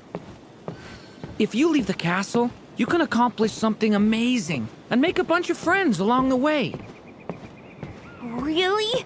Then let's go! Unable to preserve his story, the little dragon wandered astray.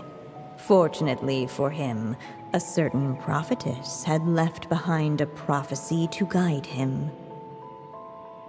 The wind took the prophecy and swept it off into the distance, and so the little dragon was shown a path to wander. Following the wind's guidance, the little dragon made his escape. In turn, the prophetess affirmed the little dragon's choice, leaving an extra secret as her parting gift. Now that you've made up your mind, I shall keep my promise by explaining Fate's little trick. Long, long ago, the gods of the high heavens gave the world outside the castle a magic of its own. They called it storytelling. It was a magic of almost unshakable power that governed how people met, grew close, and understood one another. Each person had a story meant for them and them alone, one whose ending was written in the heavens long ago. In truth, your story and the evil dragons are simply two versions of the same tale, and that is something the magic of storytelling cannot abide. Beyond the castle's walls, your story cannot take root, for the evil dragon's tale has done so already.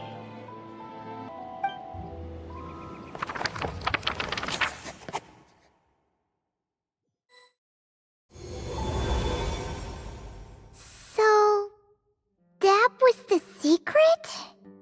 Huh. But what does that mean?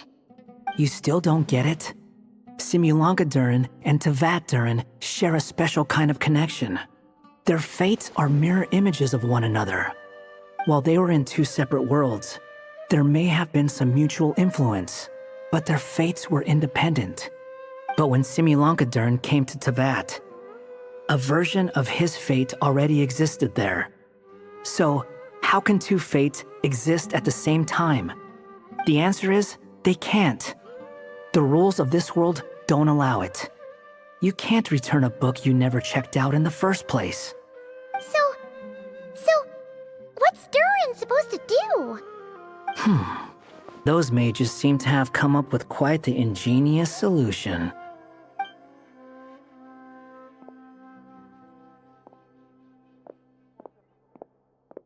I'm here to make a return.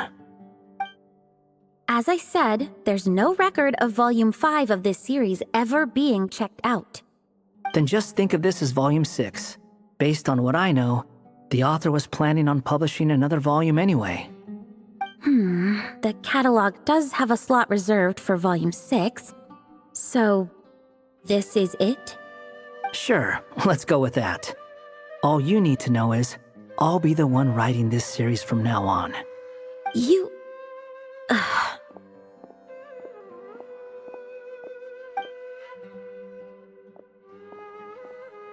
What are you up to this time? Remember the red tape I mentioned before? Well, I just took care of it. Now, I guess you'll be off to see your alchemist friend? It should be pretty obvious by now. He has the answers you're looking for. Well, we do have a whole bunch of things to confirm with Albedo, that's for sure. But didn't Jean say he'd be gone for quite a while? I'll join you. Just let me know when it's time to go. Hat guy? Don't sound so surprised. I'm part of this story too, aren't I? I'm just playing my role. Well, yeah. But it's not that. I just feel like you want to help, but something's holding you back. When I first realized you were being forgotten by the world, I thought it might be because you spent too much time with me. I even thought cutting our ties might be the only way to fix it. Why would you think that?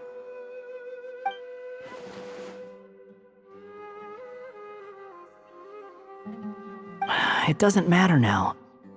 Judging from the answer this book has given us, I was probably overthinking it.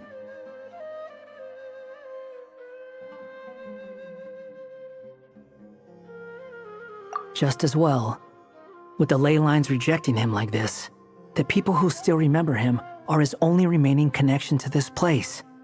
If that last fragile tie was broken, who can say what devastation his unbound body might unleash? And to think I'm one of the people keeping you here, instrumental in helping change your fate. Can't say I saw it coming. Well, if it's good enough for Hat Guy, it's good enough for me. After all, he is about as odd as humans get. Excuse me? With some people, even if you try asking a simple question, they'll always give you a complicated answer.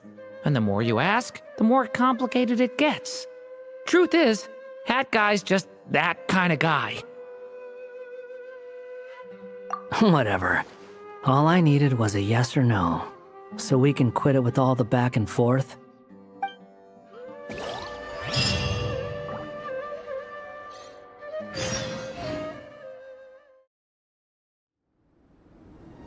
So this is the other Durin, huh? If this had been the dragon that ended up being revived in Mondstadt, there's no telling what kind of calamity that people would have had to endure. So, if you think about it like that, Durin's actually a hero. No, I'm just a little envious, that's all. Not everyone gets a chance to be a hero. Actually, most of the credit belongs to Albedo. Then again, barely anyone even remembers you at this point. So I guess there's not much left to envy.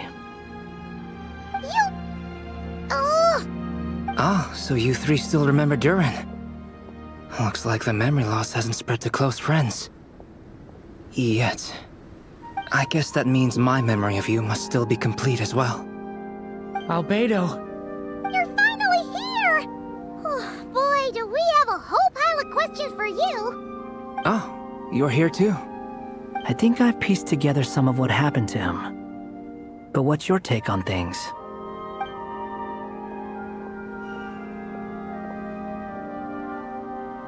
Master Jean filled me in on what happened, and I've got a few theories. But let's get on the same page first.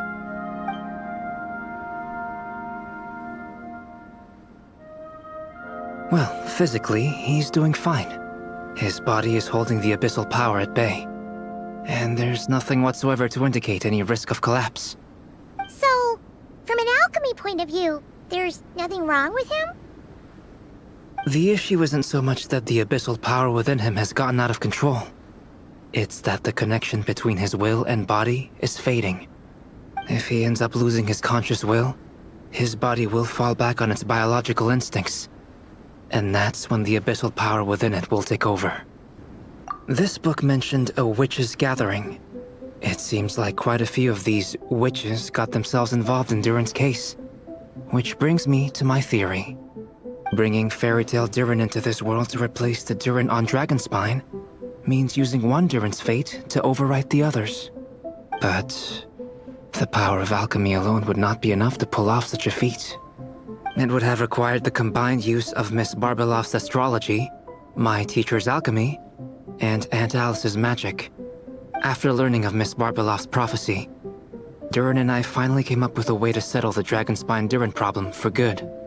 And I took care of the alchemy side of things, which, looking back on it, seems to have been a part of their plan all along.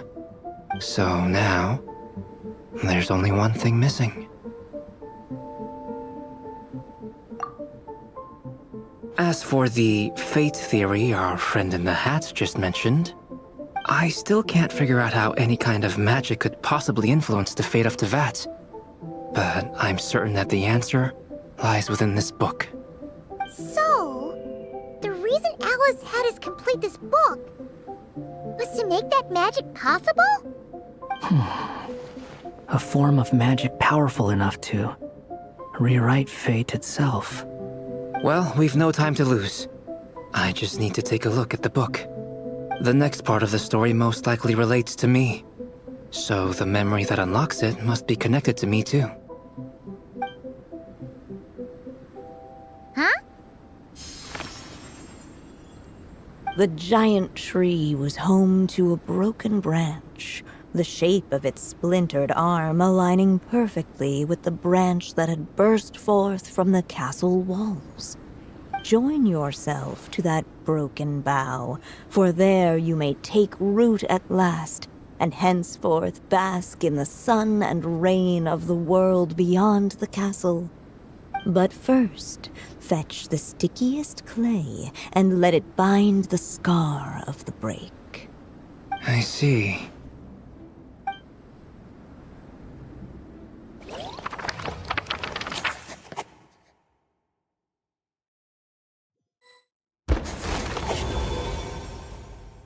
Guided by the breeze, the little dragon arrived at an alchemist's workshop. There he was greeted by a clay figure, a child molded by the Sage Witch's hands. Though gentle in appearance, he had inherited his mother's cold, sharp wisdom. And he was determined to avert the calamity the evil dragon would bring, and so was his helper, none other than the little dragon himself.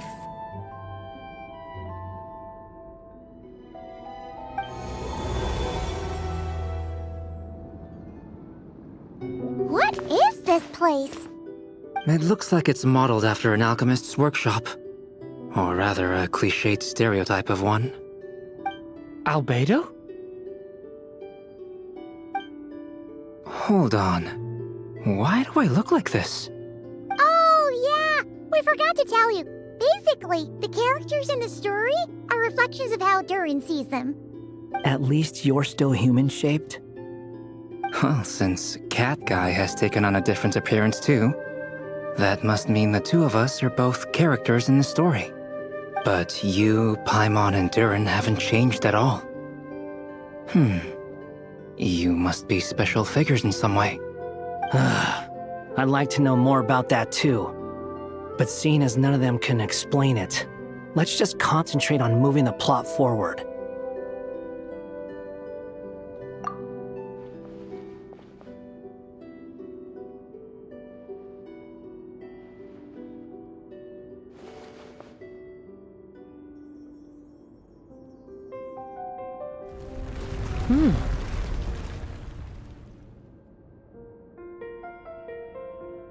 And just like that, the group stumbled upon a hidden passageway.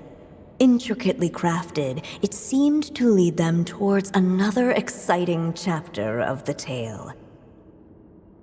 Come on! What are we waiting for? Next chapter, here we come! Ouch! But this was a chapter that had not yet been written. Ahead of them was a storyless void, and they could go no further. What? Then what's the point of having a path here? Sounds like a pretty bad habit for a writer.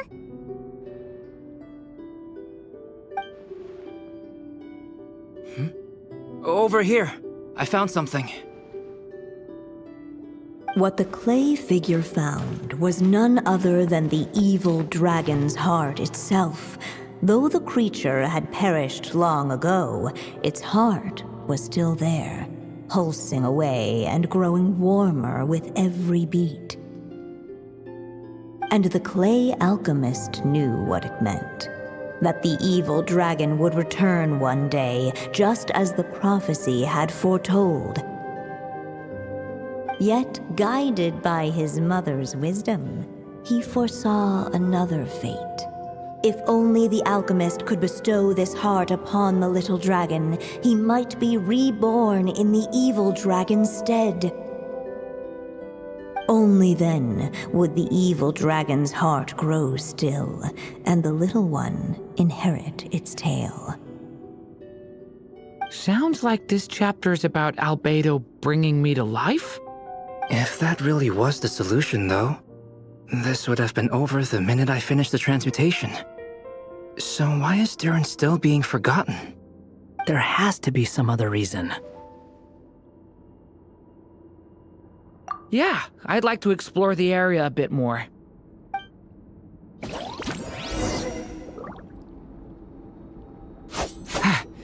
Unless the little dragon kept moving, eventually, ahead of them was a storyless void, and they could go no further.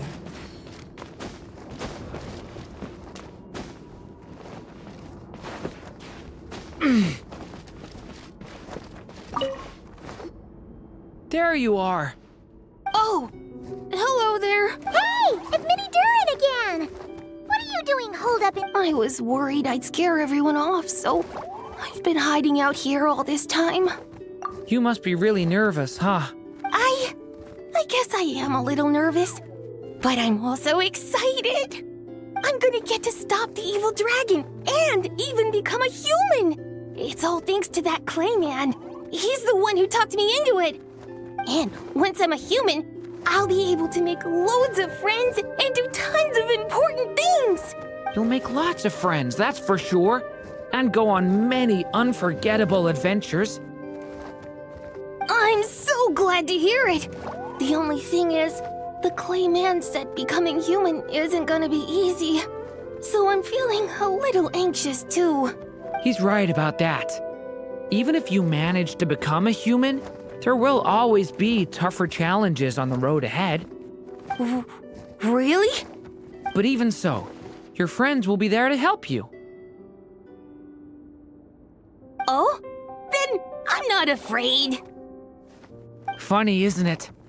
After talking to you, I'm not afraid anymore either. So, are you ready now? Yep, I'm ready to become a human. What the clay figure found was none other than the evil dragon's heart itself. Though the creature had perished long ago, its heart was still there, pulsing away and growing warmer with every beat. And the clay alchemist knew what it meant. That the evil dragon would return one day, just as the prophecy had foretold. Yet, guided by his mother's wisdom, he foresaw another fate.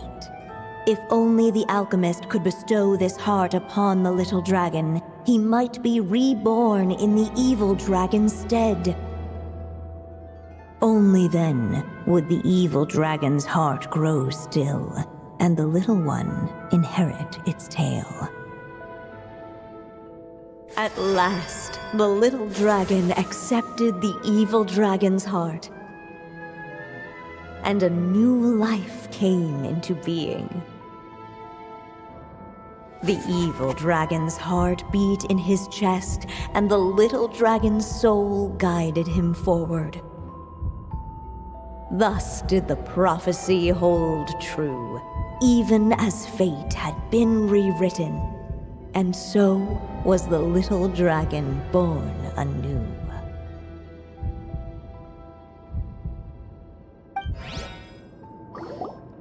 Finally! A happy ending! That must be the last step, right? Woohoo! We completed the story!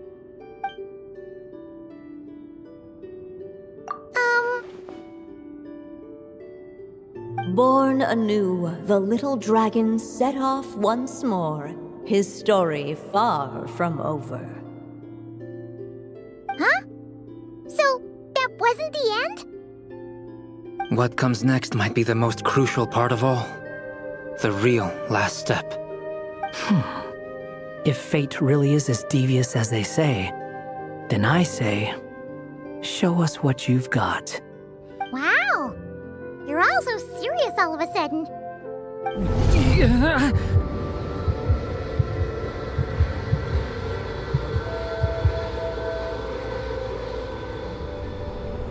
Durin, are you alright? The evil dragon's heart was now one with the little dragon, yet the dark power within it still lingered. Would the little dragon dare to hold this power back, or would he simply give in? Hey! What kind of question is that? Of course he's gonna control it! What choice does he have? Time is running out. So, would the little dragon dare to hold this power back, or would he simply give in? What's up with the narrator?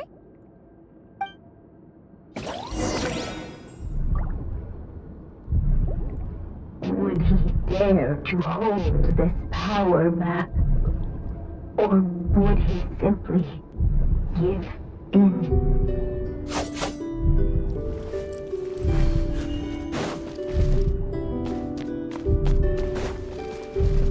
Ahead of them was a storyless void, and they could go no further.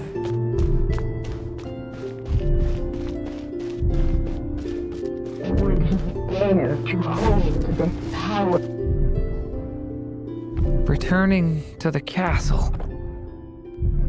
I just never thought crossing over into a new world would create so much trouble. I'm starting to think I kind of You might look back on it with fondness, but if I were you, I wouldn't miss it. Why? Sometimes, moving on with your life comes at a cost. But that's better than going nowhere at all. You don't have to worry, Durin. No matter what problem you face, there will always be a solution. Okay. Sometimes I wish I could just go back and see it again.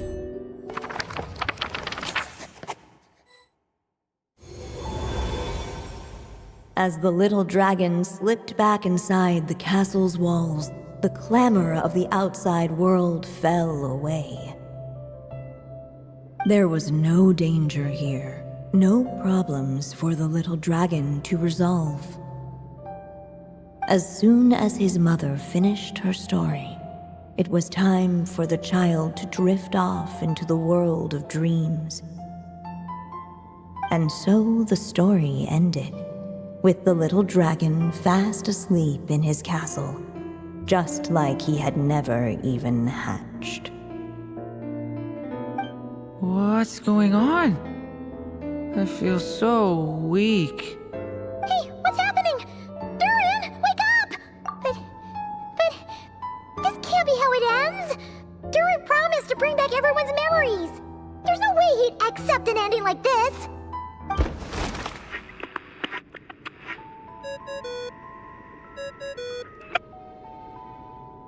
Hello, children. If you're hearing this recording, it's because you've reached a certain ending.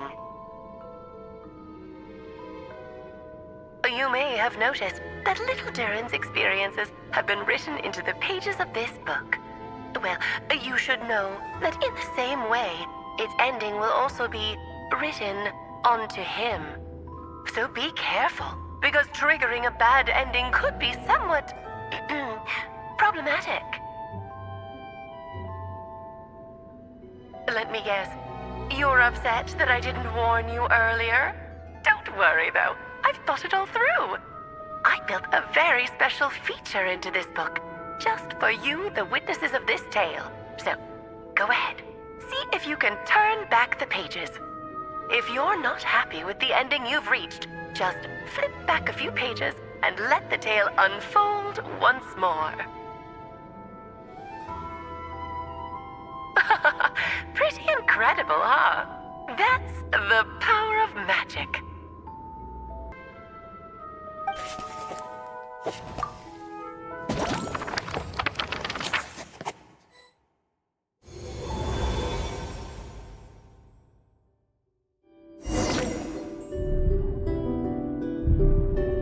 Would he dare to hold this power back, or would he simply give in?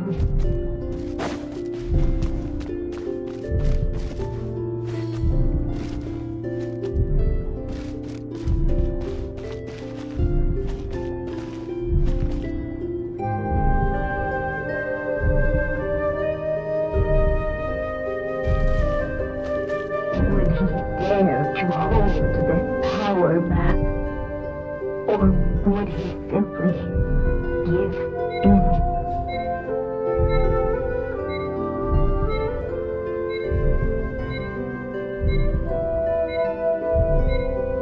I still have so much to learn about human interaction.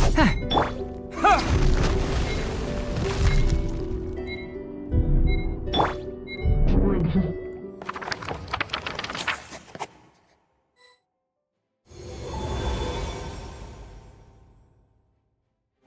The little dragon was at an impasse, and the dark power within him surged like a tide.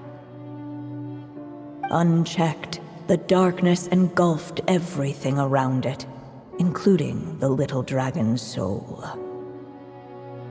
The little dragon's story faded into nothingness, and in the world beyond the castle, only the evil dragon's tale endured. Is this me?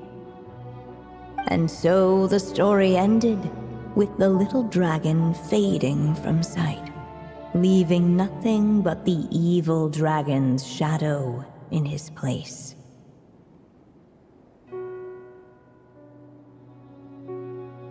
Oh no! That means Durin... What do we do now?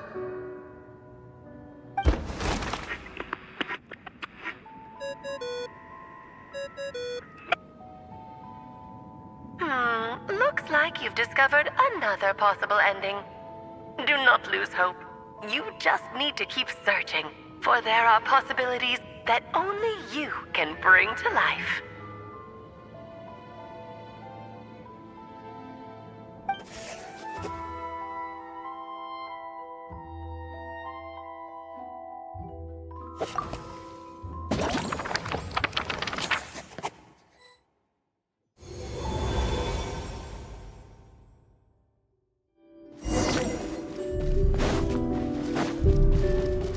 Would he dare to hold this power back? Or would he simply give in?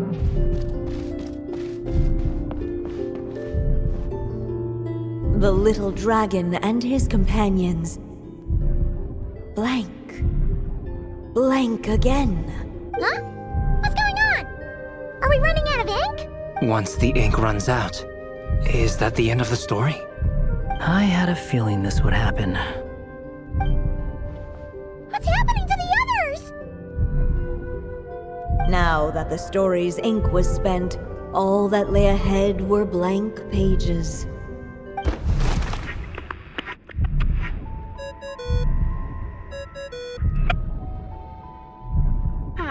Looks like you've discovered another possible ending. Do not lose hope. You just need to keep searching, for there are possibilities that only you can bring to life.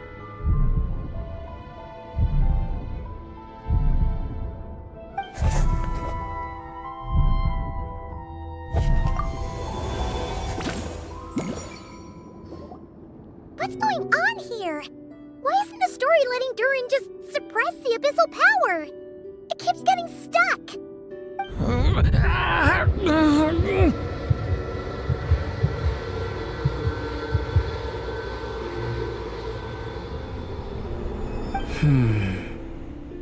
It seems the act of suppressing the power counts as an event in the story.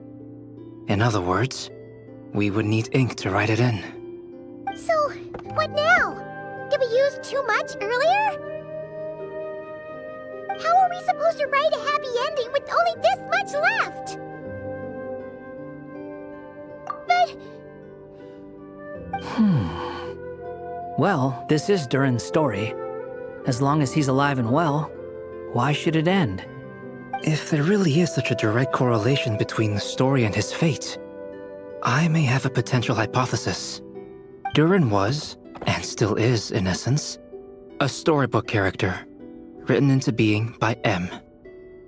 From the moment he was born, he has always dwelt within her story. And I suspect that has remained the case, even after his arrival in Tevat. Reviving Durin in the evil dragon's place was an act of grafting this Durin story onto the latter's fate. In essence, that is how his fate was rewritten. But there is a fundamental difference between a being's story and its fate. As Miss Barbeloth reminded us, the fate of every living being in Teyvat has been woven into the fabric of time. Its most natural path, therefore, is to proceed along its given track. But Durin's story, on the other hand... As Durin's connection to this world wore thin, not only have people started to forget him, he started to lose control of the abyssal power within. In other words, his story can't continue. Because the author's ink is drying up. That's what it seems like to me. It would seem the little dragon had made a group of fine friends indeed. Save it. The question is, are you here to help him or stand in his way? This is as far as the story can go. What path will you choose? I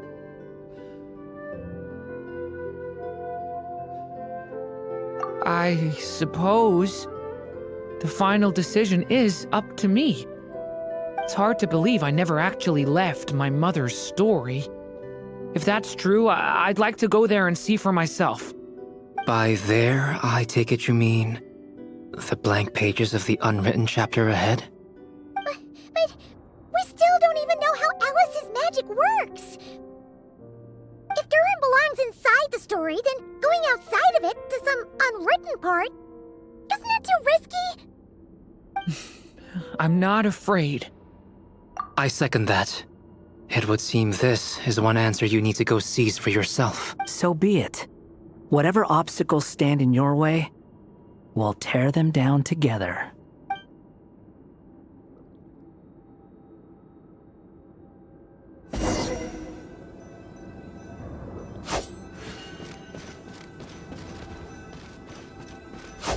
In that invisible wall, it was as if the little dragon was staring at an uncrossable edge of existence itself.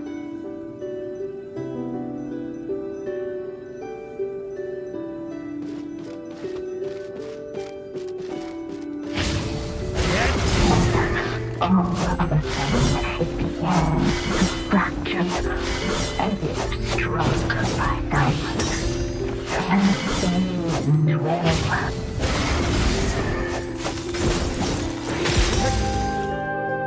Gotta keep going.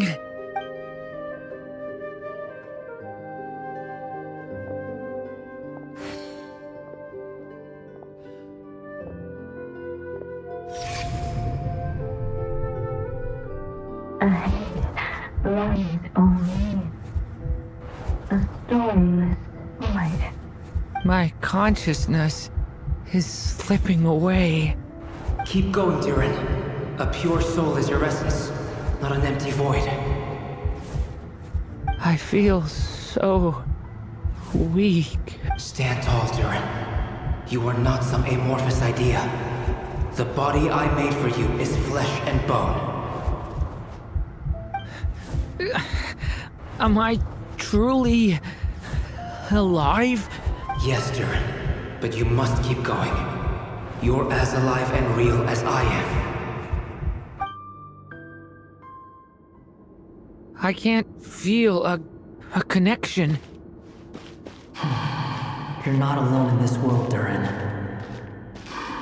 At the very least, you have me. I can't remember anything. Who am I? Your name is Durin, and there are many who still remember it. My name is Durin. You're taking too long. Come on, Durin, run! In this world, fate waits for no one. Wait! Where am I meant to go? What am I supposed to do?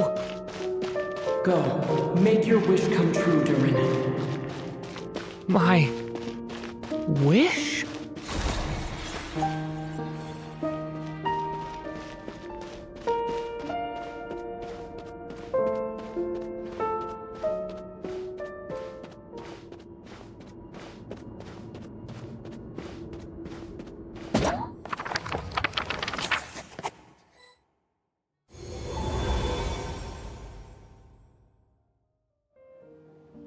Silence, huh? Have you nothing to say about my proposal? Let me get this straight. You want to graft your story onto this unfinished thread of fate, and in doing so, not only rewrite that fate, but allow the story to live on. Quite the brilliant idea. Still, the story's survival depends entirely on whether the author keeps writing. Exactly. And the moment foretold by the prophecy is still centuries away. I see. I thought my own ignorance might be the problem.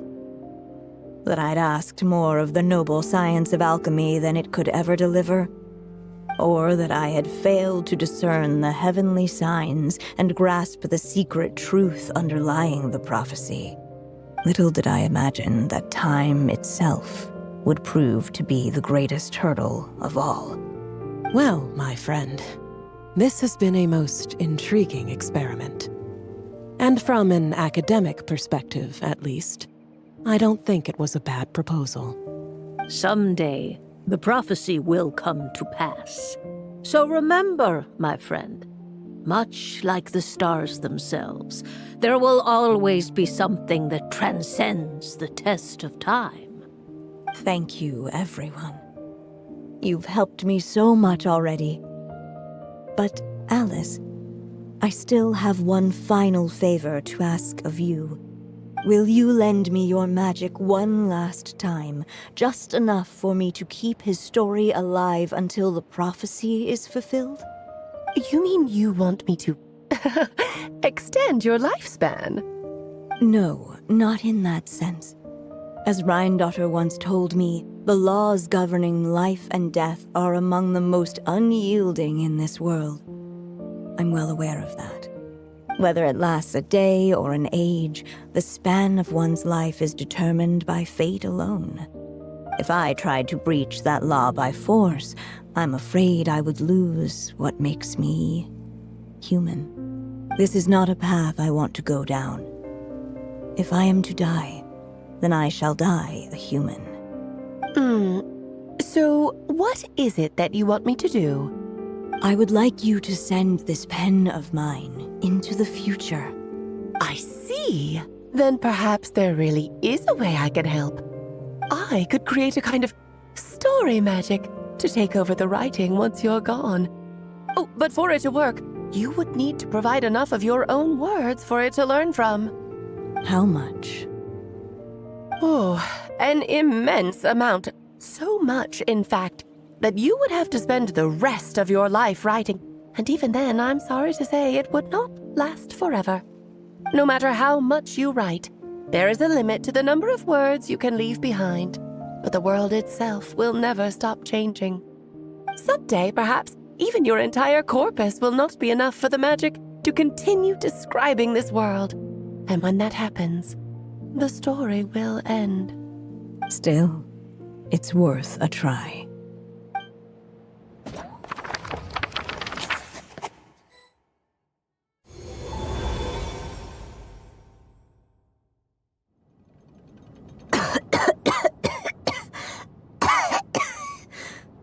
Oh, my dear Anya. Even after all this time, you're still... Look at you. You should be enjoying your old age in peace and quiet, especially now that things are finally returning to normal after that terrible calamity. Once he leaves Simulanka, things will only get more complicated. If his story is to continue, there needs to be more material for the magic to draw upon. I'll just have to skip over some of the less important details. Anya, why do you insist on sending him out of the storybook world? Why must he face his fate in Teyvat? Why not just let him remain within the story? With my magic, even fate's curse could be undone and he could live happily ever after. I suppose. In fairy tales, all it takes is a heartfelt wish. And even a wooden puppet can turn himself into a real boy and live happily ever after. That's just how fairy tales end, isn't it? But have you ever wondered what happens to the main character after the ever after? Tell me, Alice, in your eyes, what would be a writer's greatest regret?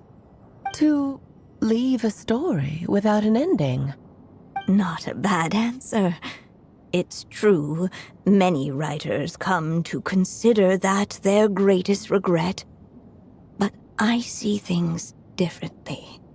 My greatest regret is that every story I write has to come to an end in the first place. Anya. No matter how brilliantly a character shines, the moment their story ends, their potential is lost forever.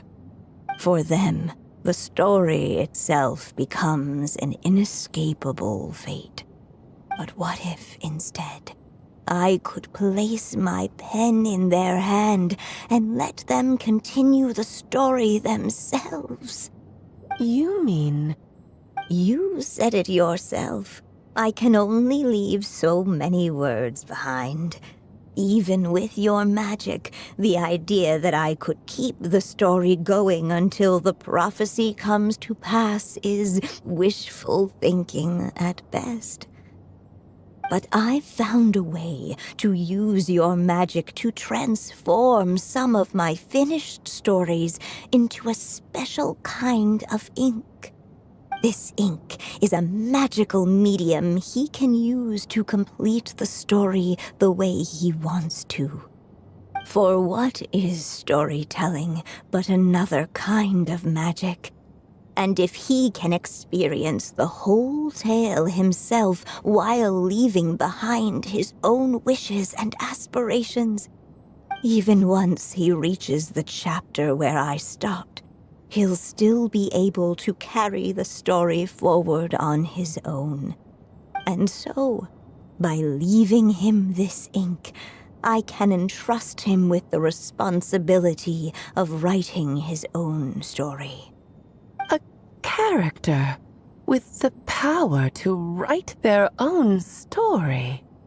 That way, he'll finally be free from the cage that is my pen. And like anyone else living in the real world, he can go on to create a life of his own. And you no longer need to worry about the constraints of my magic. What a brilliant idea, Anya. But there are still risks. First of all, once he arrives in Teyvat, he'll have to rely entirely on the story you left him to maintain his connection to that world. As you gradually hand over creative control, that connection will grow weaker, and at some point, he might lose it altogether. But at the same time, he'll also have the chance to forge that connection for himself. The issue is, this method taps into too many of Teyvat's core secrets. Any overt hints you try to leave will be erased in no time. In fact, it'd be hard for you to leave anything at all to guide them. We still have the story itself, though. I can use that to show them the way. It's entirely possible he burns through all your ink, never reaches the chapter you had in mind, and gets stuck, roaming the chapters of his past. But despite all that, I still believe in what this child can become. His hopes and wishes can be his ink, so he won't be trapped by mine running dry. Oh, what the writer you are, Anya. Your imagination never ceases to amaze. And you do know how much I love a happy ending. You shall have my help, my dear. Thank you, my friend. Well then, my child, do you understand what you must do? Yes, I think I do. It's my turn to keep this story alive. Then what's holding you back? What will become of you after I take up this pen? I will fade away. There will no longer be a reason for me to go on existing. My child, or your mother, I should say, passed away long ago. The voice you're hearing is nothing but a magical echo that has now fulfilled its purpose. You needn't feel so reluctant to let me go. I know my mother died long ago. It's just, when you lose your mom too soon, it's hard to tear yourself away from the stories she used to read. I guess it's a silly way of pretending she's still here, by your side. Durin. But after coming to this world and traveling it with my friends, facing all kinds of enemies together, I suddenly realized I couldn't just sit around listening to my mother's stories because I'd found a new purpose in life. Maybe this is just what growing up feels like. With all my new friends waiting, it's time I finally set aside my mother's storybook. I'm ready to grow up now, Mom.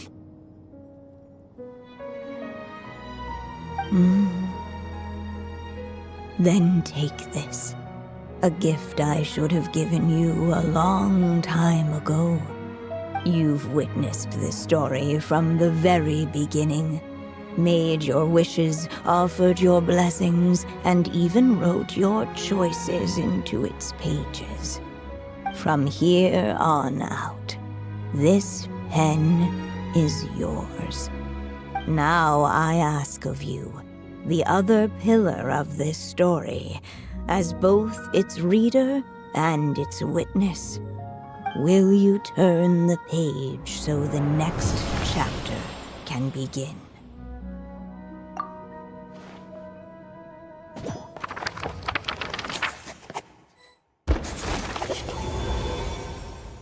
Suddenly, and without warning, the powers of darkness struck. The question was, could the little dragon prevail? Alas, it was here that the story witch's tale had to end. But Durin's tale, on the other hand, had only just begun. Stepping into his mother's memories, he picked up her pen. And so the story that was ending began anew. He had made up his mind to challenge the fate that barred the way ahead.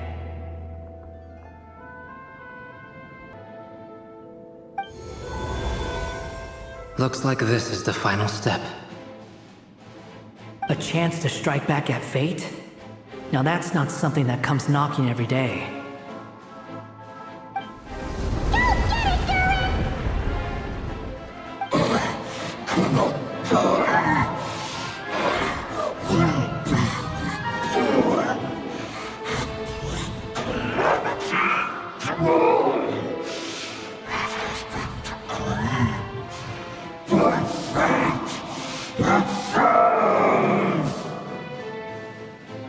No, that fate no longer defines me.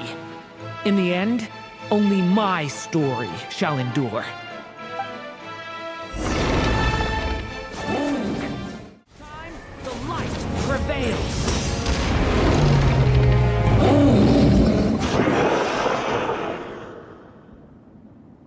Thank you, Mom. And so it was that Durin defeated the darkness and rewrote his fate.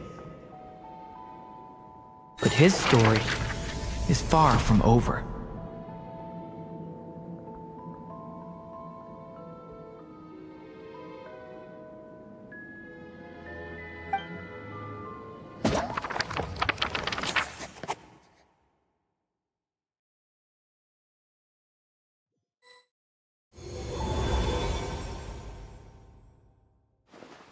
Is everyone okay? We're fine, thanks. And hey, we all saw how you fought back there. That was awesome! I have to admit, I do feel like something in me has changed. I owe you all so much. Without your help, I don't know if I could have ever made it this far. Just a shame I could only help out from the sidelines. Like I said before, it's not every day that you get to put fate in its place. Well, I'm sure you'll hear it someday. Hear what? The chance to strike back at fate knocking at your door. Yeah, maybe someday. Allow me to just check one thing.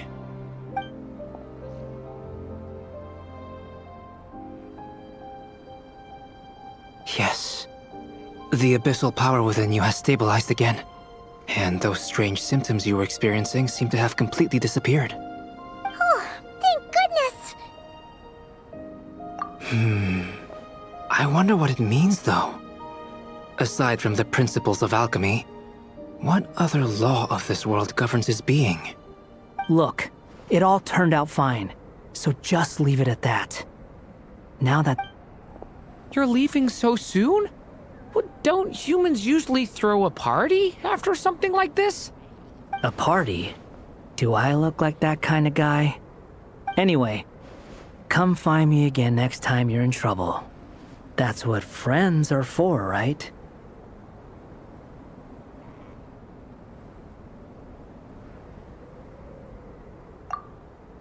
In a way, though, he is right.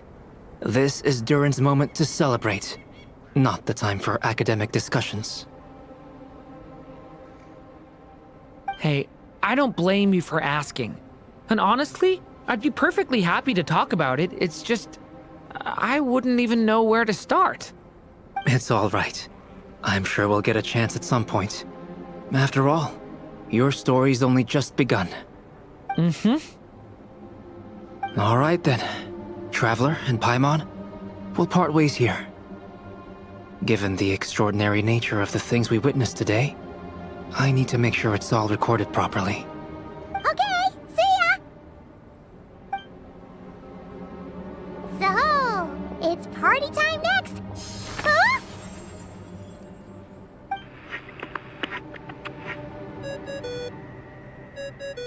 Congratulations on completing your mission. Now then, as per our agreement, it's about time you returned that book. She must have known the moment we finished. Just like she said she would. I've heard dressing appropriately is a must for socializing.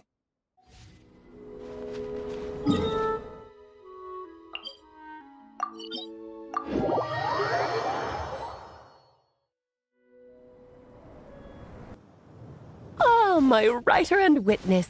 It's been quite the journey, hasn't it? You had special plans for the Traveler from the start, didn't you? But of course, that goes without saying. For a story to live on, it needs both a writer and a reader. Only then can my magic take effect. I chose the Traveler as the witness because of the special nature of who he is. It's not easy finding someone with that kind of background, you know. For a moment, I even considered taking the role myself. At least it made for an interesting story, right? Huh? What are you doing here, tone-deaf bard? With the Hexenzirkel carrying out such a risky experiment in Mondstadt, it didn't cross your minds that the Animo Archon might be slightly curious? Sorry for the trouble, Lord Barbados. Think nothing of it.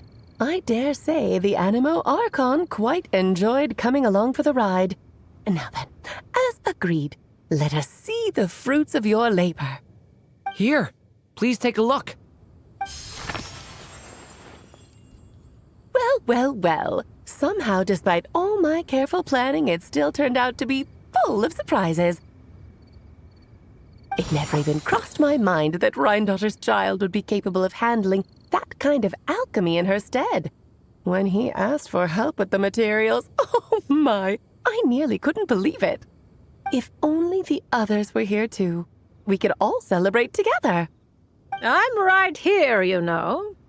The only one who hasn't responded is the one busy stuffing her face over there. Is that you, Barbie? A little late to the party, don't you think? Come here, child. Let me take a closer look at you. All right, Aunt Seer Witch. Here I am.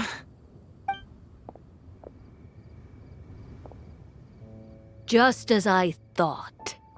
This child's fate does not appear among the stars. Anya has accomplished what almost no one before her could. What does that mean? Child, all you need to know is that you're very lucky indeed. Oh.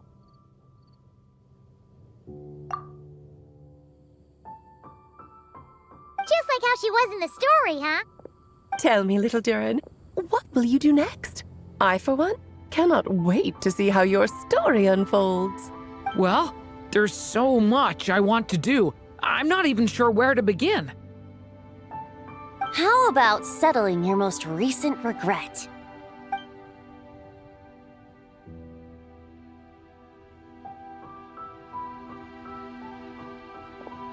Not so fast, Tone-Deaf Bard!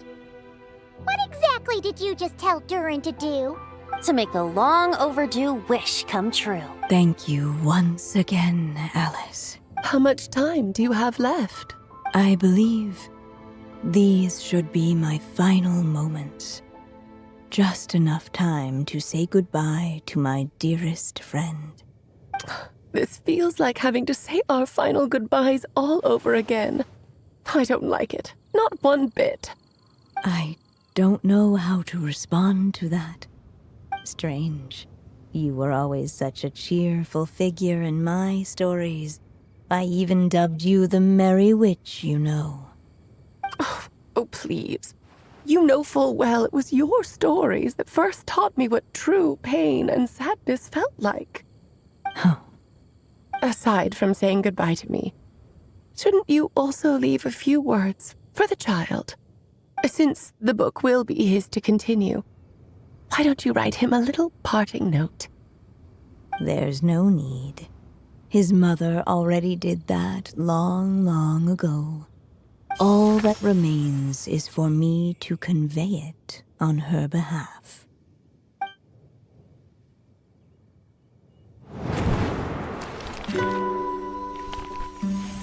My child, these may be the last words I get to leave you. I've always thought of the characters in my stories as my children, loving each one of them, just like a mother would. But you are the most extraordinary of them all. You alone can defy the fate of this world and write the perfect ending to my story. You alone shall leave these pages for a future I will not see. Still I say to you, fly, my sweet child. Just like a forest breeze yearns for the open sky, head into the unknown and seek an adventure to call your own. If you meet a dragon bright as 1,000 jewels, dance through the air together. You are not alone, for this world has accepted your place in it. Do not lose heart. You still have many wishes left to fulfill.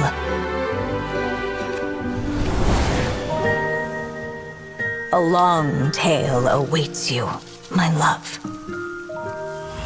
Let songs and flowers be the ink that fills its pages. Take my pen and use it to continue your story.